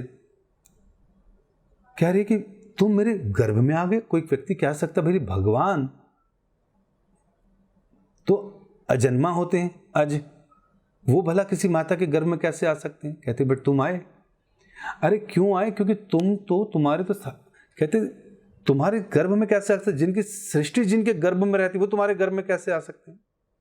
कथम सुयस्याद एतदासित, कोई कह सकता है ऐसी बात। तो कहते विश्वम युगान्ते वटपत्र एका क्षेमे सता माया शिशु अंघ्रिपान।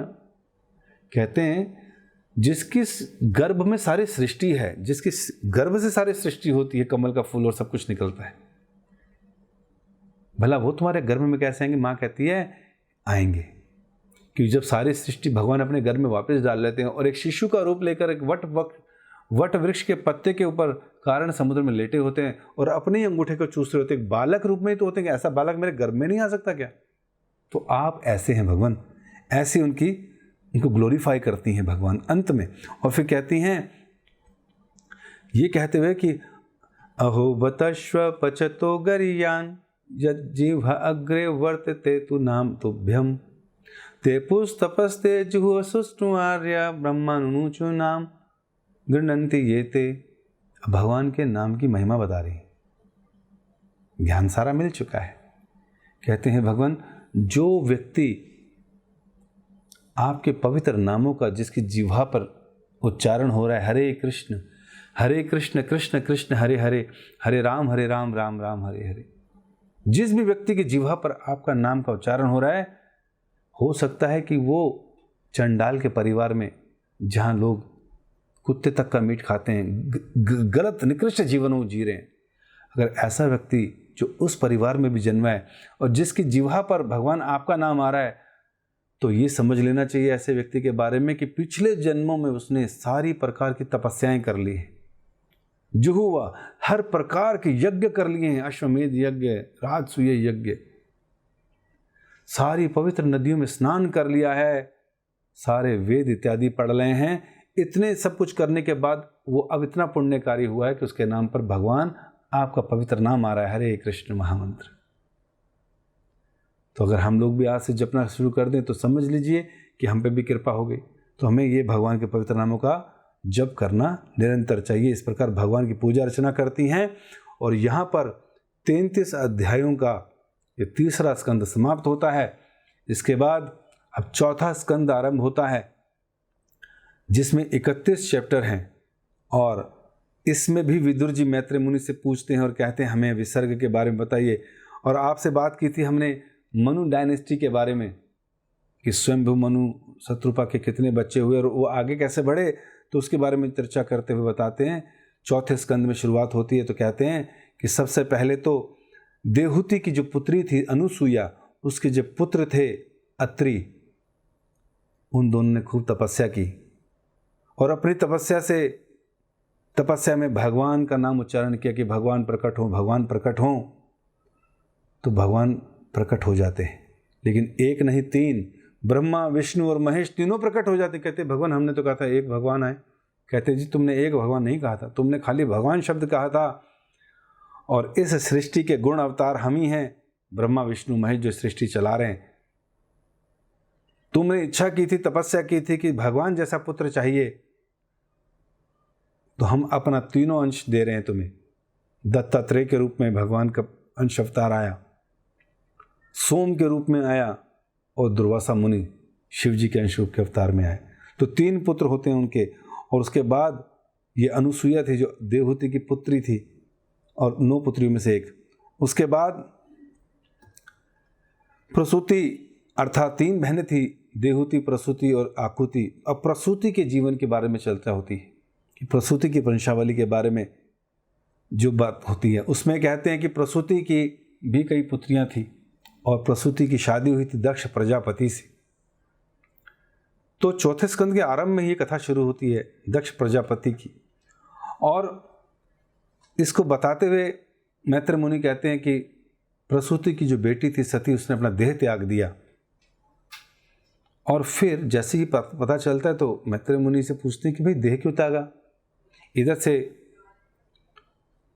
जैसे ही प्रश्न का पूछते हैं तो मैत्रेय मुनि जी कहते हैं, फिर उसके बारे में कथा करते हैं।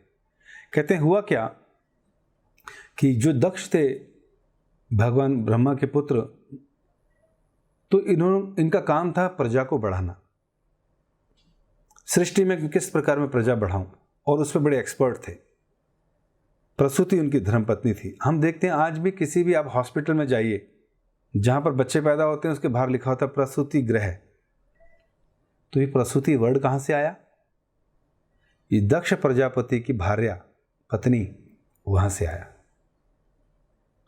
तो आज भी क्योंकि सृष्टि वहीं से हुई है, सारे लोग वहीं से उसी माता से आ रहे हैं, तो वो प्रसूति ग्रहण हर जगह लिखा होता है। अन्यथा आप कहीं डिक्शनरी में देखें प्रसूति का मतलब क्या है, ये वही प्रसूति है। हो सकता है आज लोगों ने चेंज कर दिया। तो इस प्रकार दक्ष प्रजापति एक महान यज्ञ, चतुर्मास यज्ञ करने के लिए प्रकट आते हैं। सभा में सबको इन्वाइट किया होता है। ब्रह्मा जी भी वहाँ उपस्थित होते हैं, शिव जी भी वहाँ उपस्थित होते हैं और अन्य बड़े ऋषि मुनि इत्यादि सब देवी देवता होते हैं वहाँ पर। जैसे ही सभा में दक्ष प्रजापति एंटर करते हैं, दक्ष दीप्यमान सूर्य की भांति होते हैं, उनका तेज झलक रहा होता है। ब्रह्मा जी के पुत्र हैं, इतना बड़ा कार्य कर रहे हैं कि सृष्टि को जनता से भर रहे हैं, वरना खाली पड़ी रहती। और भगवान फिर लीलाएं कैसे करते? जैसी सभा में एंटर करते हैं, सारे के सारे ऋषि मुनि देवता इत्यादि गण खड़े हो जाते हैं अपने स्थानों पे उनके स्वागत के लिए। लेकिन दो लोग खड़े नहीं होते। एक तो ब्रह्मा जी। ब्रह्मा जी तो सृष्टि के पहले व्यक्ति हैं, प्रजापति के भी पिता हैं, तो उनका खड़ा ना होना भी बनता है क्योंकि वो तो राजा हैं। लेकिन शिवजी भी अपने स्थान पे बैठे हुए थे और ध्यान मग्न थे। तो ये देखकर कि शिवजी खड़े नहीं हुए, सारे खड़े हो गए, शिवजी क्यों खड़े नहीं हुए? वास्तव में दक्ष प्रजापति की पुत्रियों में जो सबसे छोटी पुत्री थी सती, ब्रह्मा जी के कहने पे उस सती को शिवजी के साथ विवाह करा दिया था। शिवजी से विवाह कराया था ब्रह्मा जी के कहने पर। तो उस सभा में दक्ष प्रजापति ने जब देखा कि मेरे स्वागत के लिए शिव नहीं खड़े हुए, तो सब लोगों को कहा, देखो मैं निंदा चुगली इत्यादि ईर्ष्या द्वेष से नहीं बोल रहा हूं, मैं तो इसलिए बोल रहा हूं, ये मेरा दामाद लगता है। अरे कहां दे दी मैंने अपनी बेटी, ना इसे उठने बैठने का अक्ल, मेरे आने पर नहीं खड़े हुए, हमेशा राख, शमशान की राख लपेटे थे, जटामुंड देखो इनकी, मुंडियों की माला पहन रखी है, सांप लटक रहे हैं, ऐसा भी कोई दामाद होता है? और अहंकार देखो, मेरे आने पे खड़े नहीं हुए। ये शिव नहीं है। शिव का मतलब होता पवित्र, ये तो अशिव है, अपवित्र है ये। इस प्रकार के जब शब्दों से शिवजी की भर्त्सना करना शुरू करते हैं तो सब लोग हैरान हो जाते हैं, ये दक्ष प्रति क्या कर रहे हैं?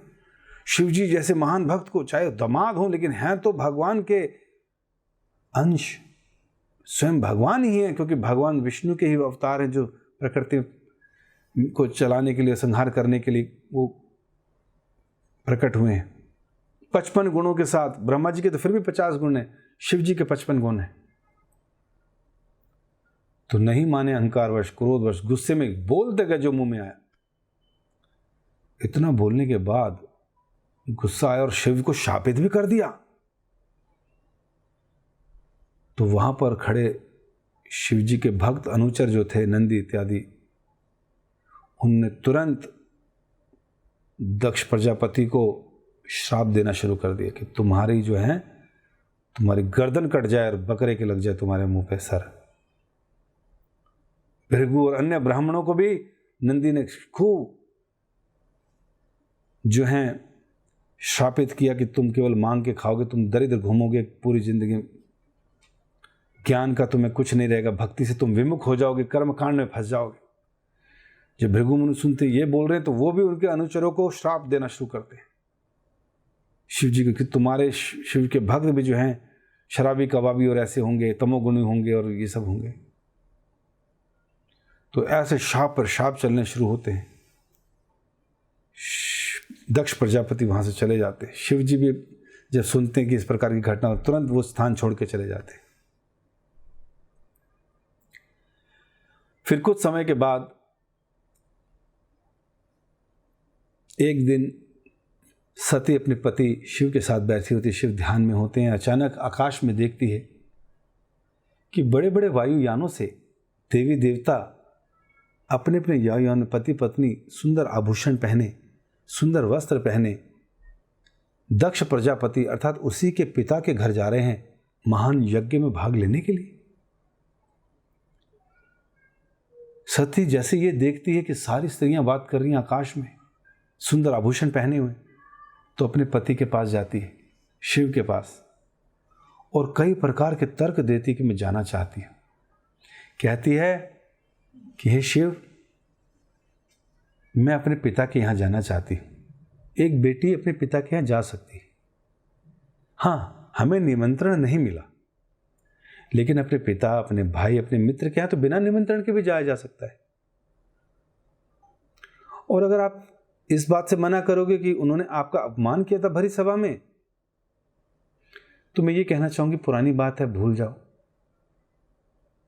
निमंत्रण नहीं भी दिया तो भी हमको जाना चाहिए, आखिर आप उनके दामाद लगते हैं, मैं उनकी पुत्री हूं। तो इस प्रकार कई तर्क दिए और फिर कहा देखो हमने जो सोना चांदी बचा रखा है, आभूषण बचा रखे, कब पहनेंगे, इसे शादी पार्टी में जाना चाहिए। और फिर ये भी कहा कि आज मेरी बहनें आई होंगी, मेरे जीजू आए होंगे, और आकुति का परिवार आया होगा, देहूति का परिवार, सबसे मिलूंगी ना। आखिर ऐसे ही समारोह में तो मिलते हैं। कब से मैं नहीं गई, शिव विवाह के बाद से आज तक नहीं गई।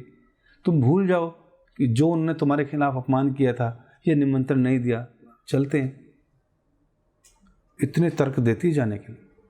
शिव जी कहते हैं देखो, जहाँ अपमान हो, व्यक्ति ईर्ष्या द्वेष करता हो, ऐसे घर में नहीं जाना चाहिए, चाहे वो अपना ही क्यों ना हो। किसी ने द्वेषवश ईर्ष्यावश अपराध किए हों, जिसके मन में हमेशा क्रोध हो और आमंत्रण ना भेजा हो, वहाँ नहीं जाना चाहिए। ऐसी जगह जाएंगे तो हमेशा अपशगुन है, कहीं मुंह दिखाने लायक नहीं रहेंगे। वो भी बड़े तर्क देते हैं। फाइनली सती मानती नहीं, कहती है देखो मैं जाना चाहती हूँ, अब आप चाहे रोको चाहे क्या हो, मेरे पिता हैं, मुझे बहुत प्यार करते हैं, मेरी बहनें होंगी, माँ होंगी, सबसे मिलूंगी, तो मैं तो जा रही हूँ। ये भूल कर चल पड़ती सती, अपने पति को आज्ञा नहीं मानती। नंदी इत्यादि जो वहाँ खड़े होते हैं, उनके अनुचर, वो समझ जाते हैं कि मामला थोड़ा गड़बड़ चल रहा है, तो वो तुरंत सती के पीछे चल पड़ते हैं, टोली। जैसे ही सती वहाँ पहुँचती है अपने घर, तो वहाँ पहुँचकर देखती सारे देवी देवता पहुँचे हैं, रिलेटिव्स पहुँचे हैं। सारी बहनें सती को देखकर आलिंगन करती हैं, खुश हो जाती हैं, माँ भी खुश होती है। लेकिन दक्ष प्रजापति शिवजी की पत्नी होने के नाते अपनी पुत्री सती को फूटी आंख नहीं देखते। कोई मान नहीं, कोई सम्मान नहीं, कोई वेलकम नहीं, कोई आलिंगन नहीं, कोई आशीर्वाद नहीं, तिरस्कार कर देते, ध्यान ही नहीं देते उसकी तरफ। लेकिन बाकी ने तो दिया। लेकिन सती देखती है यज्ञशाला को, सारे देवी देवताओं का भाग रखा है, सारे लोग पहुंचे आमंत्रण वाले, लेकिन शिवजी का भाग नहीं रखा। इतना ईर्ष्या द्वेष दक्ष प्रजापति के हृदय में। ओहो, बड़ी बुरी स्थिति होती है। सती को अपने पति की सारी बातें याद आ जाती हैं।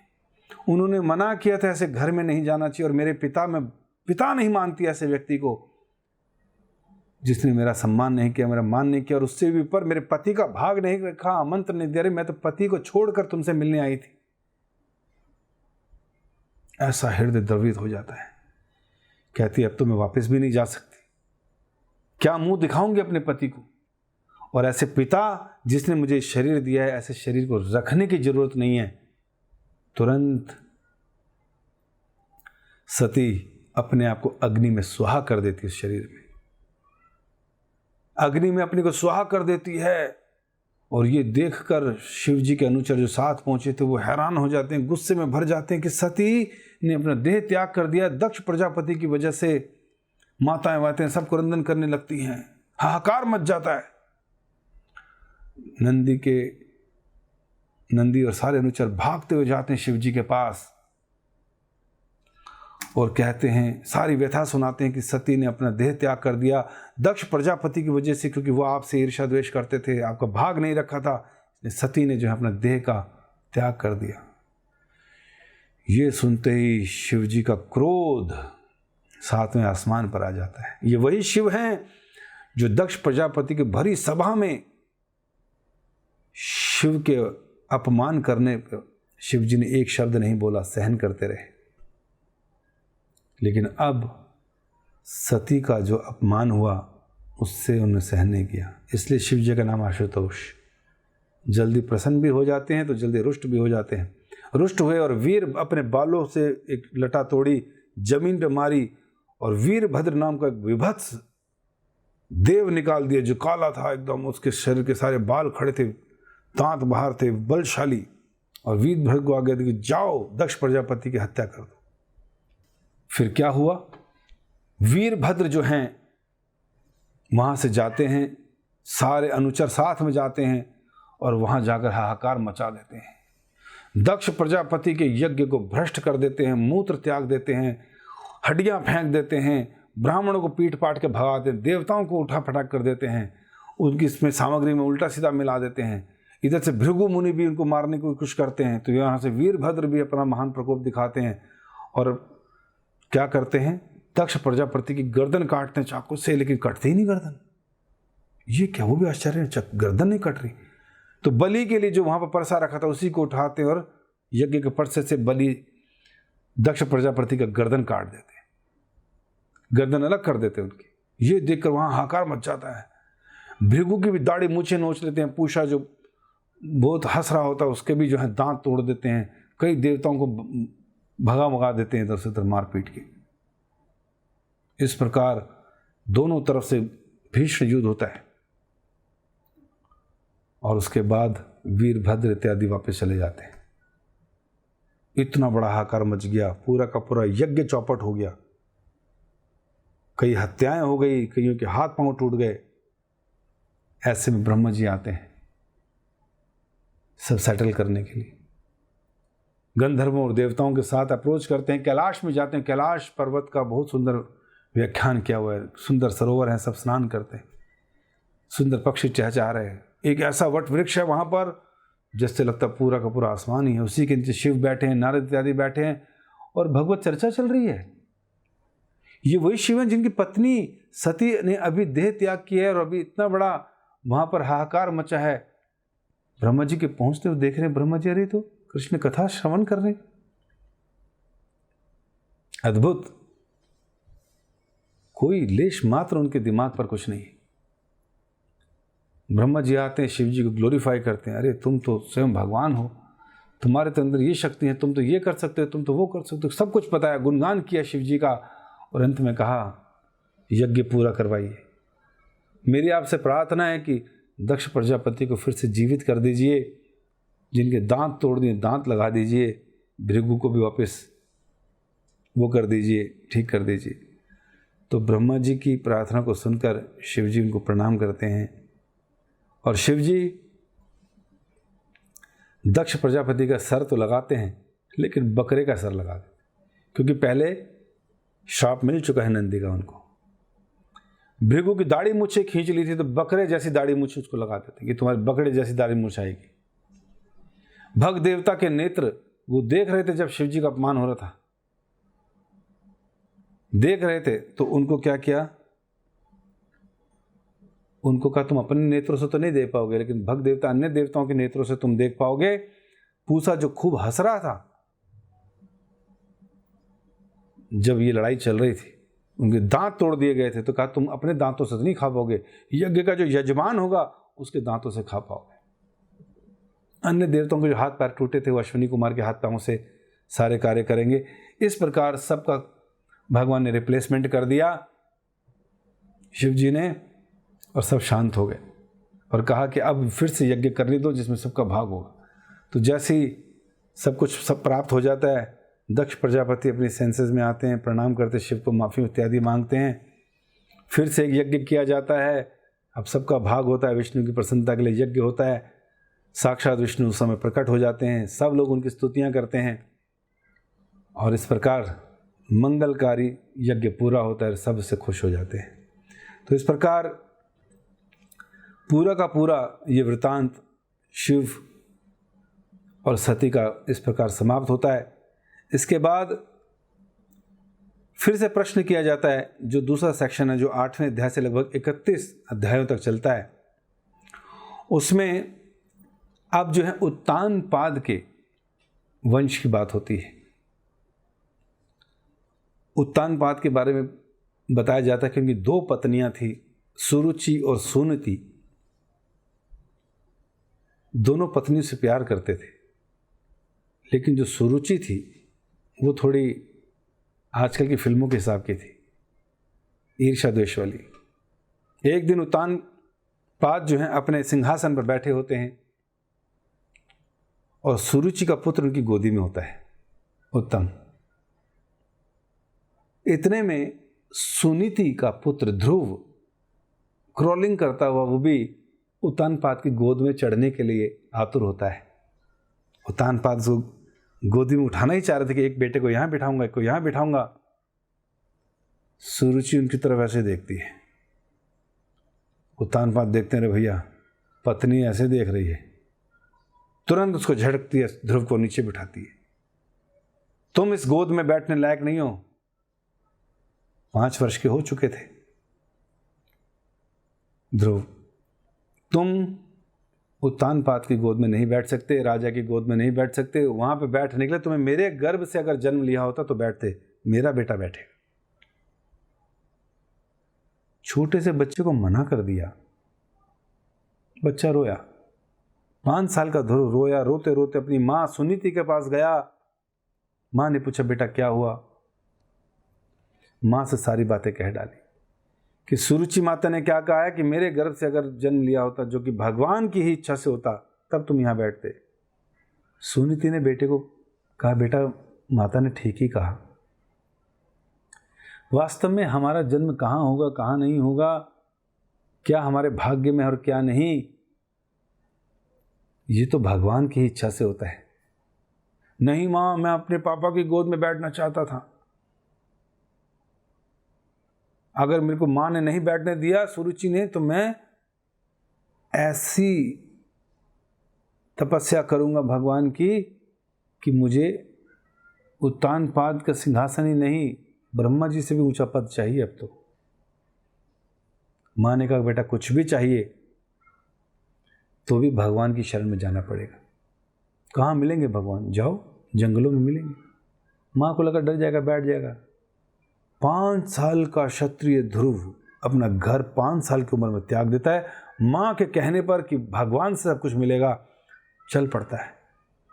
खूंखार जंगलों से निकल रहा होता है, तभी नारद जी रुकते हैं। नारद जी कहते हैं, नारायण नारायण। अरे बेटा ध्रुव, उत्तानपाद के पुत्र हो, कहाँ जा रहे हो? वो अपनी व्यथा सुनाते हैं कि सुरुचि ने नहीं बैठने दिया। अब मुझे अपनी माँ के कहने पर कि भगवान से सब कुछ मिलता है और मैं क्या मांगूंगा, ब्रह्मा जी से भी ऊंचा पद चाहिए मेरे को, परदादा से भी ऊंचा पद। ध्रुव ने कहा, बेटा तुम अभी बहुत छोटे हो, ये 5 साल की उम्र जंगलों में जाने की थोड़ी है। शेर होता है जंगल में, काट लेगा, खा जाएगा, बड़े बड़े सांप होते हैं, भालू होते हैं। ध्रुव ने कहा, मुझे इन सब की कोई चिंता नहीं है। बेटा अभी घर चले जाओ, थोड़े बड़े हो जाओगे ना 15-20 साल के, तो उसके बाद आप आ जाना तपस्या करने के लिए। कहते हैं, नारद जी अगर आपको मदद करनी है, कुछ शिक्षा देनी है, साधन बताना है तो बताइए, नहीं तो मैं चला, मेरे रास्ते से हट जाइए। सांसें बड़ी तेजी से चल रही थी, नाथुने फूल रहे थे। नारद जी ने कहा, वाह वाह, क्षत्रिय लोगों का भी क्या कहना, क्या जोश होता है उनके अंदर। अगर कुछ ठान ली तो करनी ही करनी है, जय हो। तो इस प्रकार नारद जी ने कहा, ठीक है तुम जिद कर ही रहे हो तो तुम्हारा यज्ञ सफल हो। तो उन्होंने कहा, मुझे बताइए क्या करना है। नारद जी कहते हैं, देखो तुम्हें मैं मंत्र बताता हूँ। ओम नमो भगवते वासुदेवाय। कहते इस 12 शब्दों के मंत्र का निरंतर जप करना, भगवान को प्रणाम करना। इसको अगर तुमने सिद्ध कर लिया तो न्यारे व्यारे। अपने हाथों से भगवान के विग्रह बनाना, बालू से या मन से, और उनकी सेवा पूजा अर्चना करना, और सुबह से लेकर शाम तक ध्यान में बैठना, हृदय में परमात्मा को, भगवान को देखने का प्रयास करना। ऐसी चर्चा शुरू करी। ये ज्ञान मिला, ध्रुव जो है जंगल में चला गया, मन से विग्रह बनाया और शुरू कर दी तपस्या। छोटा सा ध्रुव, पहले ध्रुव ने जो तपस्या शुरू की तो बताते हैं उसने हर तीसरे दिन में जो फल और कंदमूल होता था वो तीसरे दिन में खाते थे। मतलब पहला दिन भूखा, दूसरा दिन भूखा, तीसरे दिन अर्थात 1 महीने में तीसरे दिन में जाके खाएंगे। तो पहले महीने इनकी ये तपस्या थी। तो इसका मतलब क्या हुआ, 1 महीने में उन्होंने खाली 10 बार खाना खाया, उसमें भी फल और कंदमूल। जैसे दूसरा मास शुरू हुआ, ध्रुव ने अब हर 6ठे दिन क्या किया, पत्ते और फल फूल खाने शुरू कर दिए, फल लेने। इसका मतलब ये हुआ कि लगभग 6-7 बार खा रहा है उसने। तीसरे महीने वो केवल जल पर थे, हर 9वें दिन में जल पीते थे। इसका मतलब ये हुआ कि 3 से 4 बार उन्होंने खाली तीसरे महीने में जल पिया, बाकी कुछ नहीं खाया पिया। चौथे महीने में ध्रुव ने हर 12वें दिन श्वास, मतलब ऑक्सीजन हवा पे रहे, उसके अलावा कुछ नहीं लिया। 15वें दिन 5वें महीने के एक बार श्वास लिया और अपने पाँव के नाखून पर खड़े हो गए, अंगूठे पर, एक पैर पर खड़े हो गए। उनके भार से पृथ्वी नीचे धंसने लगी, डावाडोल होने की, जैसे कि एक नाव डावाडोल होती है। सांस ले चुके थे, अपने रोम छिद्रों को भी बंद कर दिया और अब पूरे के पूरे ब्रह्मांड में हवा गम खत्म। सारे के सारे देवता सफोकेट फील करने लगे, गिरने लगे। ब्रह्मा जी के पास गए, हे ब्रह्मा जी, सांस नहीं लिया जा रहा, क्या हो रहा है इस संसार में? तो ब्रह्मा जी ने कहा, रे ये तो ध्रुव महाराज हैं जो कठोर तपस्या कर रहे हैं, शीघ्र ही शायद भगवान उनको अब अपना दर्शन देंगे। और ऐसा ही हुआ। छठे महीने में 5 साल के बच्चे की कठोर तपस्या देखकर साक्षात भगवान विष्णु उनके सामने चतुर्भुज रूप में प्रकट हो गए।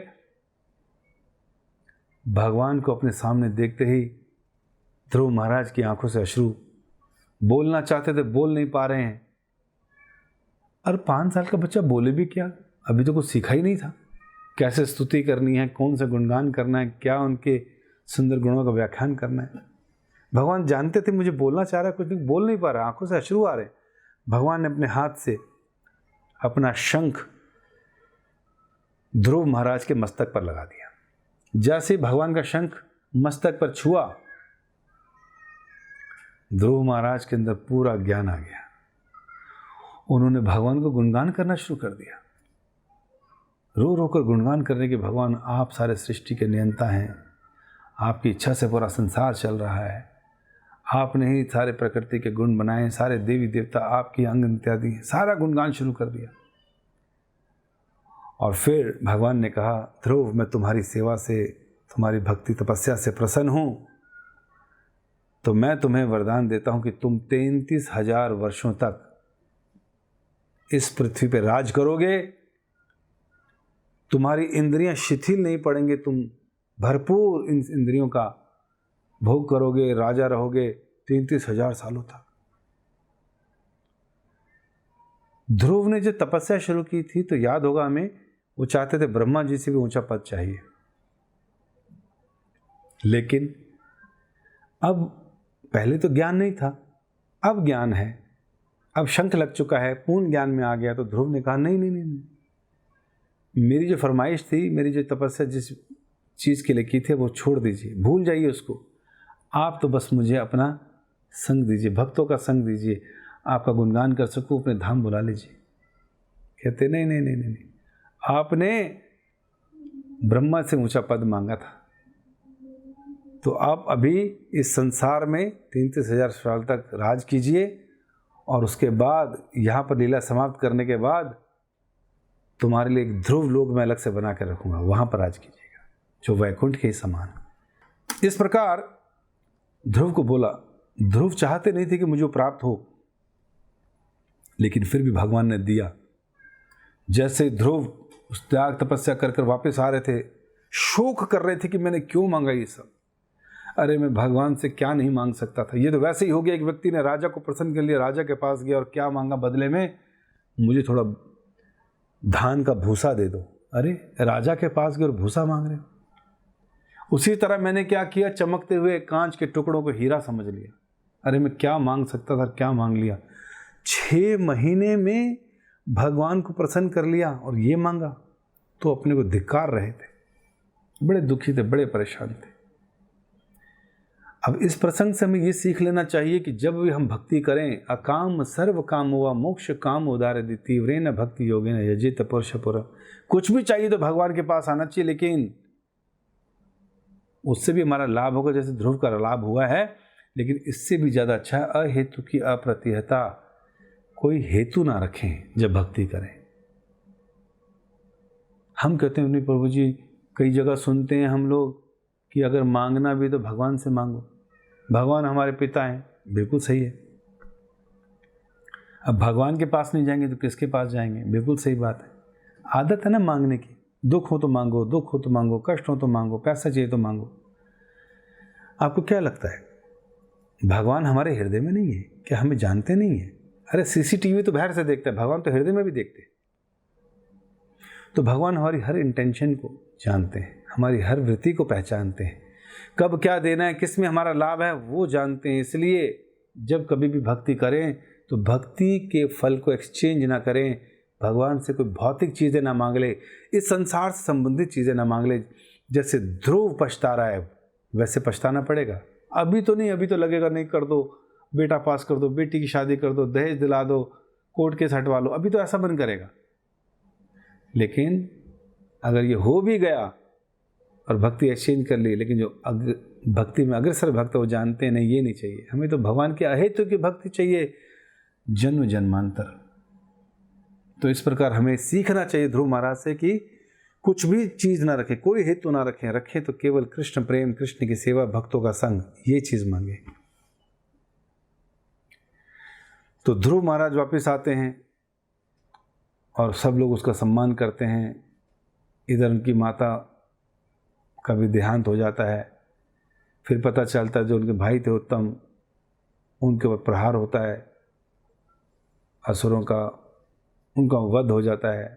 बदले की भावना से ध्रुव महाराज सारे असुरों का वध करते हैं और तभी ब्रह्मा जी पहुंच जाते हैं और वो कहते हैं कि आप ये लड़ाई छोड़ दो, तुम जिन यक्षों से लड़ रहे हो इनको मत मारो, जो हुआ जितने मरे सब बस अब यहीं रोक दो। क्यों? क्योंकि मैं कह रहा हूँ, ब्रह्मा जी ने कहा।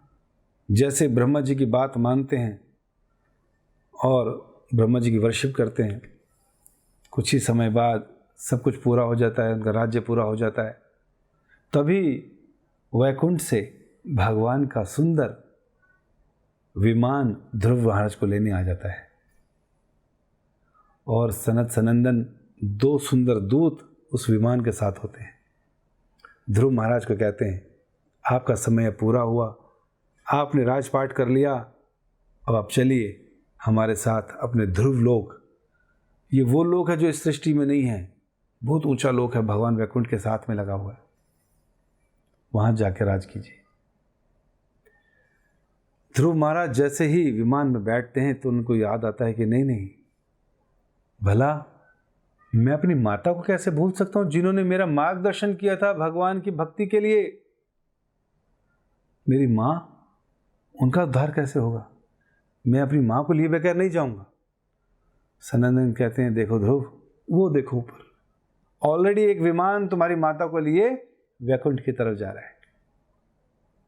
तो ये है भक्ति का लाभ।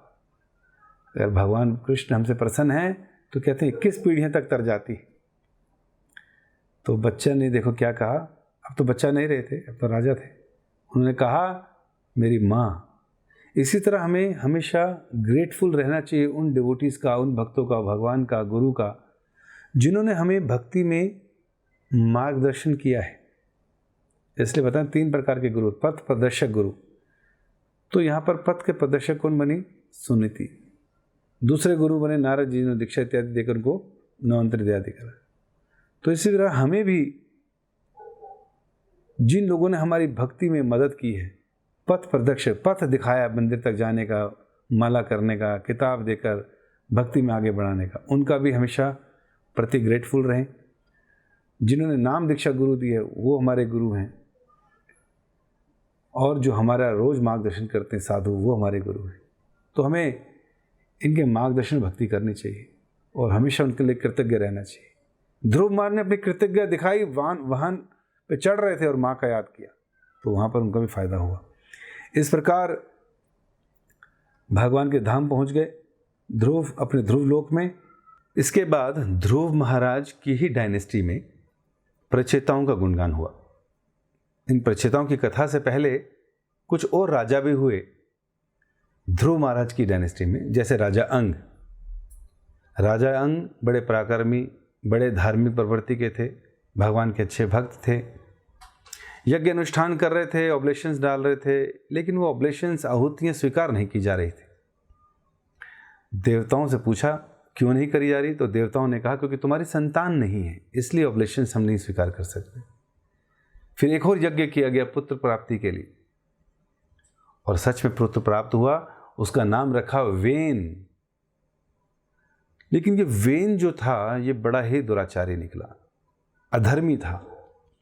इसने जो है पूरे समाज में हाहाकार मचा दिया, पूरे राज्य में हाहाकार मचा दिया। राजा अंग बड़े परेशान हुए कि इससे अच्छा तो संतान ना होती तो अच्छा था। रोज शिकायतें आती थी, उसको समझाते थे, फिर नहीं मानता था। इतना कष्ट हुआ कि एक दिन राजा अंग रात्रि में ही घर छोड़ के चले गए। बड़ी अच्छी शिक्षा मिलती है इससे कि संतान अगर कुकर्मी निकले, दुराचारी निकले, तो लोगों के अंदर वैराग्य आ ही जाता है कि इससे अच्छा संतान ना होती तो अच्छा था। लेकिन समस्या कि आजकल के लोग दूसरी संतान करने लगते हैं या फिर भी घर में चिपके रहते हैं। राजा अंग तो निकल गए, तो अगर संतान ठीक नहीं है तो लोगों को तुरंत भगवान की भक्ति में निकल जाना चाहिए। ये तो लाभ हो गया अच्छी संतान नहीं है तो। जिनकी संतान अच्छी है, पिता माता का ध्यान रखती है, प्रेम करती है, आज्ञाकारी है, उनसे आसक्ति बढ़ जाती है। उनकी जॉब, उनका काम, उनके बच्चे, उनकी शक्लें देखने का मन करता है, उनकी चिंता रहती है। मरते समय तक उनसे आसक्त रहते हैं और फिर से उसी घर में जन्म लेना पड़ता है या कहीं और जन्म लेना पड़ता है। तो वो हमारी आसक्तियों का कारण फिर से पुनर्बंधन का कारण बनता है और बुरे बच्चे कई बारी विरक्ति का कारण बनते हैं। बच्चे जैसे मर्जी हो, प्रयास यही करना चाहिए कि उनको धार्मिक बनाया जाए, भक्त बनाया जाए। अगर अच्छे बच्चे भी हैं लेकिन भगवान के भक्त हैं और हम अनासक्त हैं तो बहुत अच्छी बात है। बच्चे बुरे हैं तो भगवान की भक्ति में टाइम लग जाना चाहिए ताकि निकल जाए। तो इस प्रकार राजा अंग भी निकल गए। अब बिना राजा के कैसे चलेगा संसार? सारे ब्राह्मण लोगों ने मशवरा किया और राजा वेन को ही राजा बना दिया। वेन जब राजा बने तो सारे चोर उचक्के सब छुप गए कि भैया ये तो बहुत खतरनाक राजा है। तो हुआ क्या, फाइनली वेन को भी उन ब्राह्मणों को मारना पड़ा। अब बिना राजा के तो चल ही नहीं सकता संसार। फिर क्या था, वेन मारा गया, उसके शरीर को चर्न किया गया और उसमें से 2 लोग निकले। एक थे पृथु महाराज और दूसरी अर्ची। सारे ब्राह्मणों ने पृथु महाराज का गुणगान किया, ऋषियों ने गुणगान किया और बताया कि भविष्य में ये किस प्रकार सो यज्ञ करेंगे, जो इंद्र का घोड़ा चुराएगा और पृथ्वी जो है गाय बनकर आएगी। इस प्रकार उनका गुणगान किया और पृथु की क्या भविष्य क्या हुआ, क्या उनकी गति हुई, ये प्रश्न पूछा गया विदुर जी के द्वारा। तो फिर ये बोला गया उसके बारे में कि जब राजा पृथु आए तो उन्होंने यज्ञ अनुष्ठान इत्यादि शुरू करे। धार्मिक प्रवृत्ति के थे तो सारे लोग बड़े खुश थे। राज्य में खेती इत्यादि कर रहे थे, लेकिन वर्षा भी हो रही थी, लेकिन फिर भी पृथ्वी जो है अन्न नहीं उत्पादन कर रही थी। तो पृथु ने पृथ्वी से कहा कि अन्न दीजिए, मेरी प्रजा भूखी मर रही है, अकाल पड़ रहा है। पृथ्वी ने फिर नहीं सुना। तो पृथु महाराज ने तलवार ली और पृथ्वी के जिसने गाय का रूप बना ली वो आगे आगे भागे और पृथु पीछे पीछे भागे।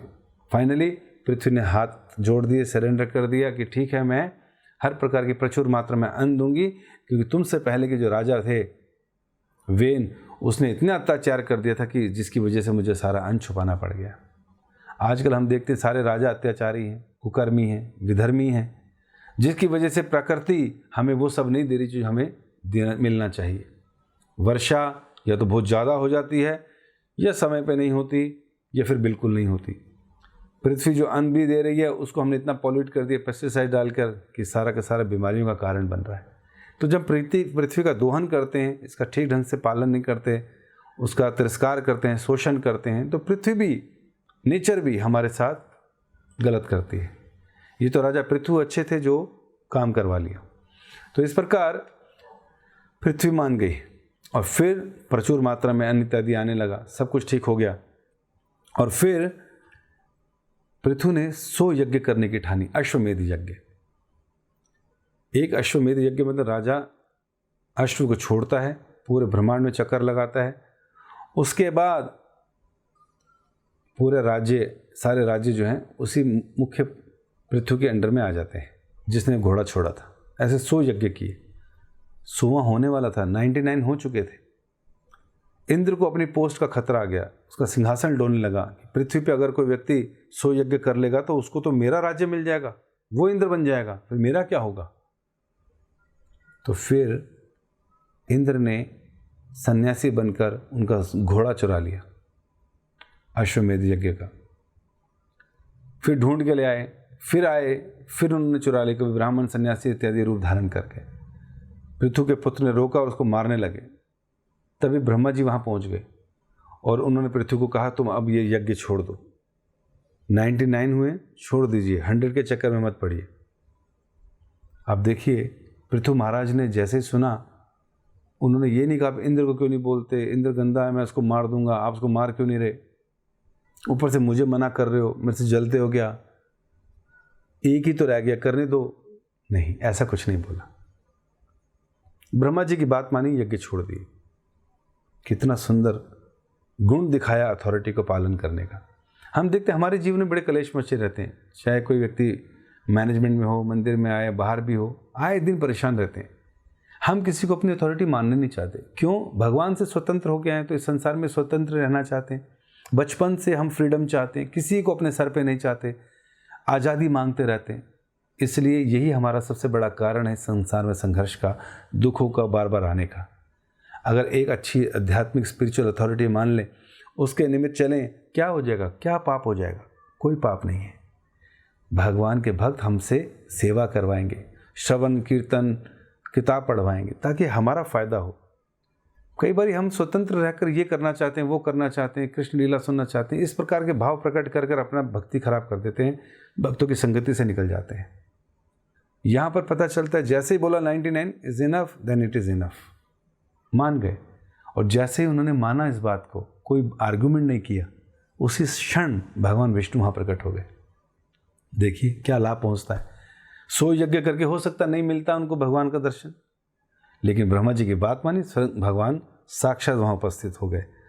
और इस प्रकार भगवान के वहाँ पर उपस्थित होने पर उन्होंने भगवान को प्रार्थना करी, और प्रार्थना करने के बाद पृथु महाराज ने अपनी जनता को भी शिक्षा दी, ब्राह्मणों का भी गुणगान किया। और फिर 4 कुमारों का कुछ समय के बाद उनको दर्शन हुआ।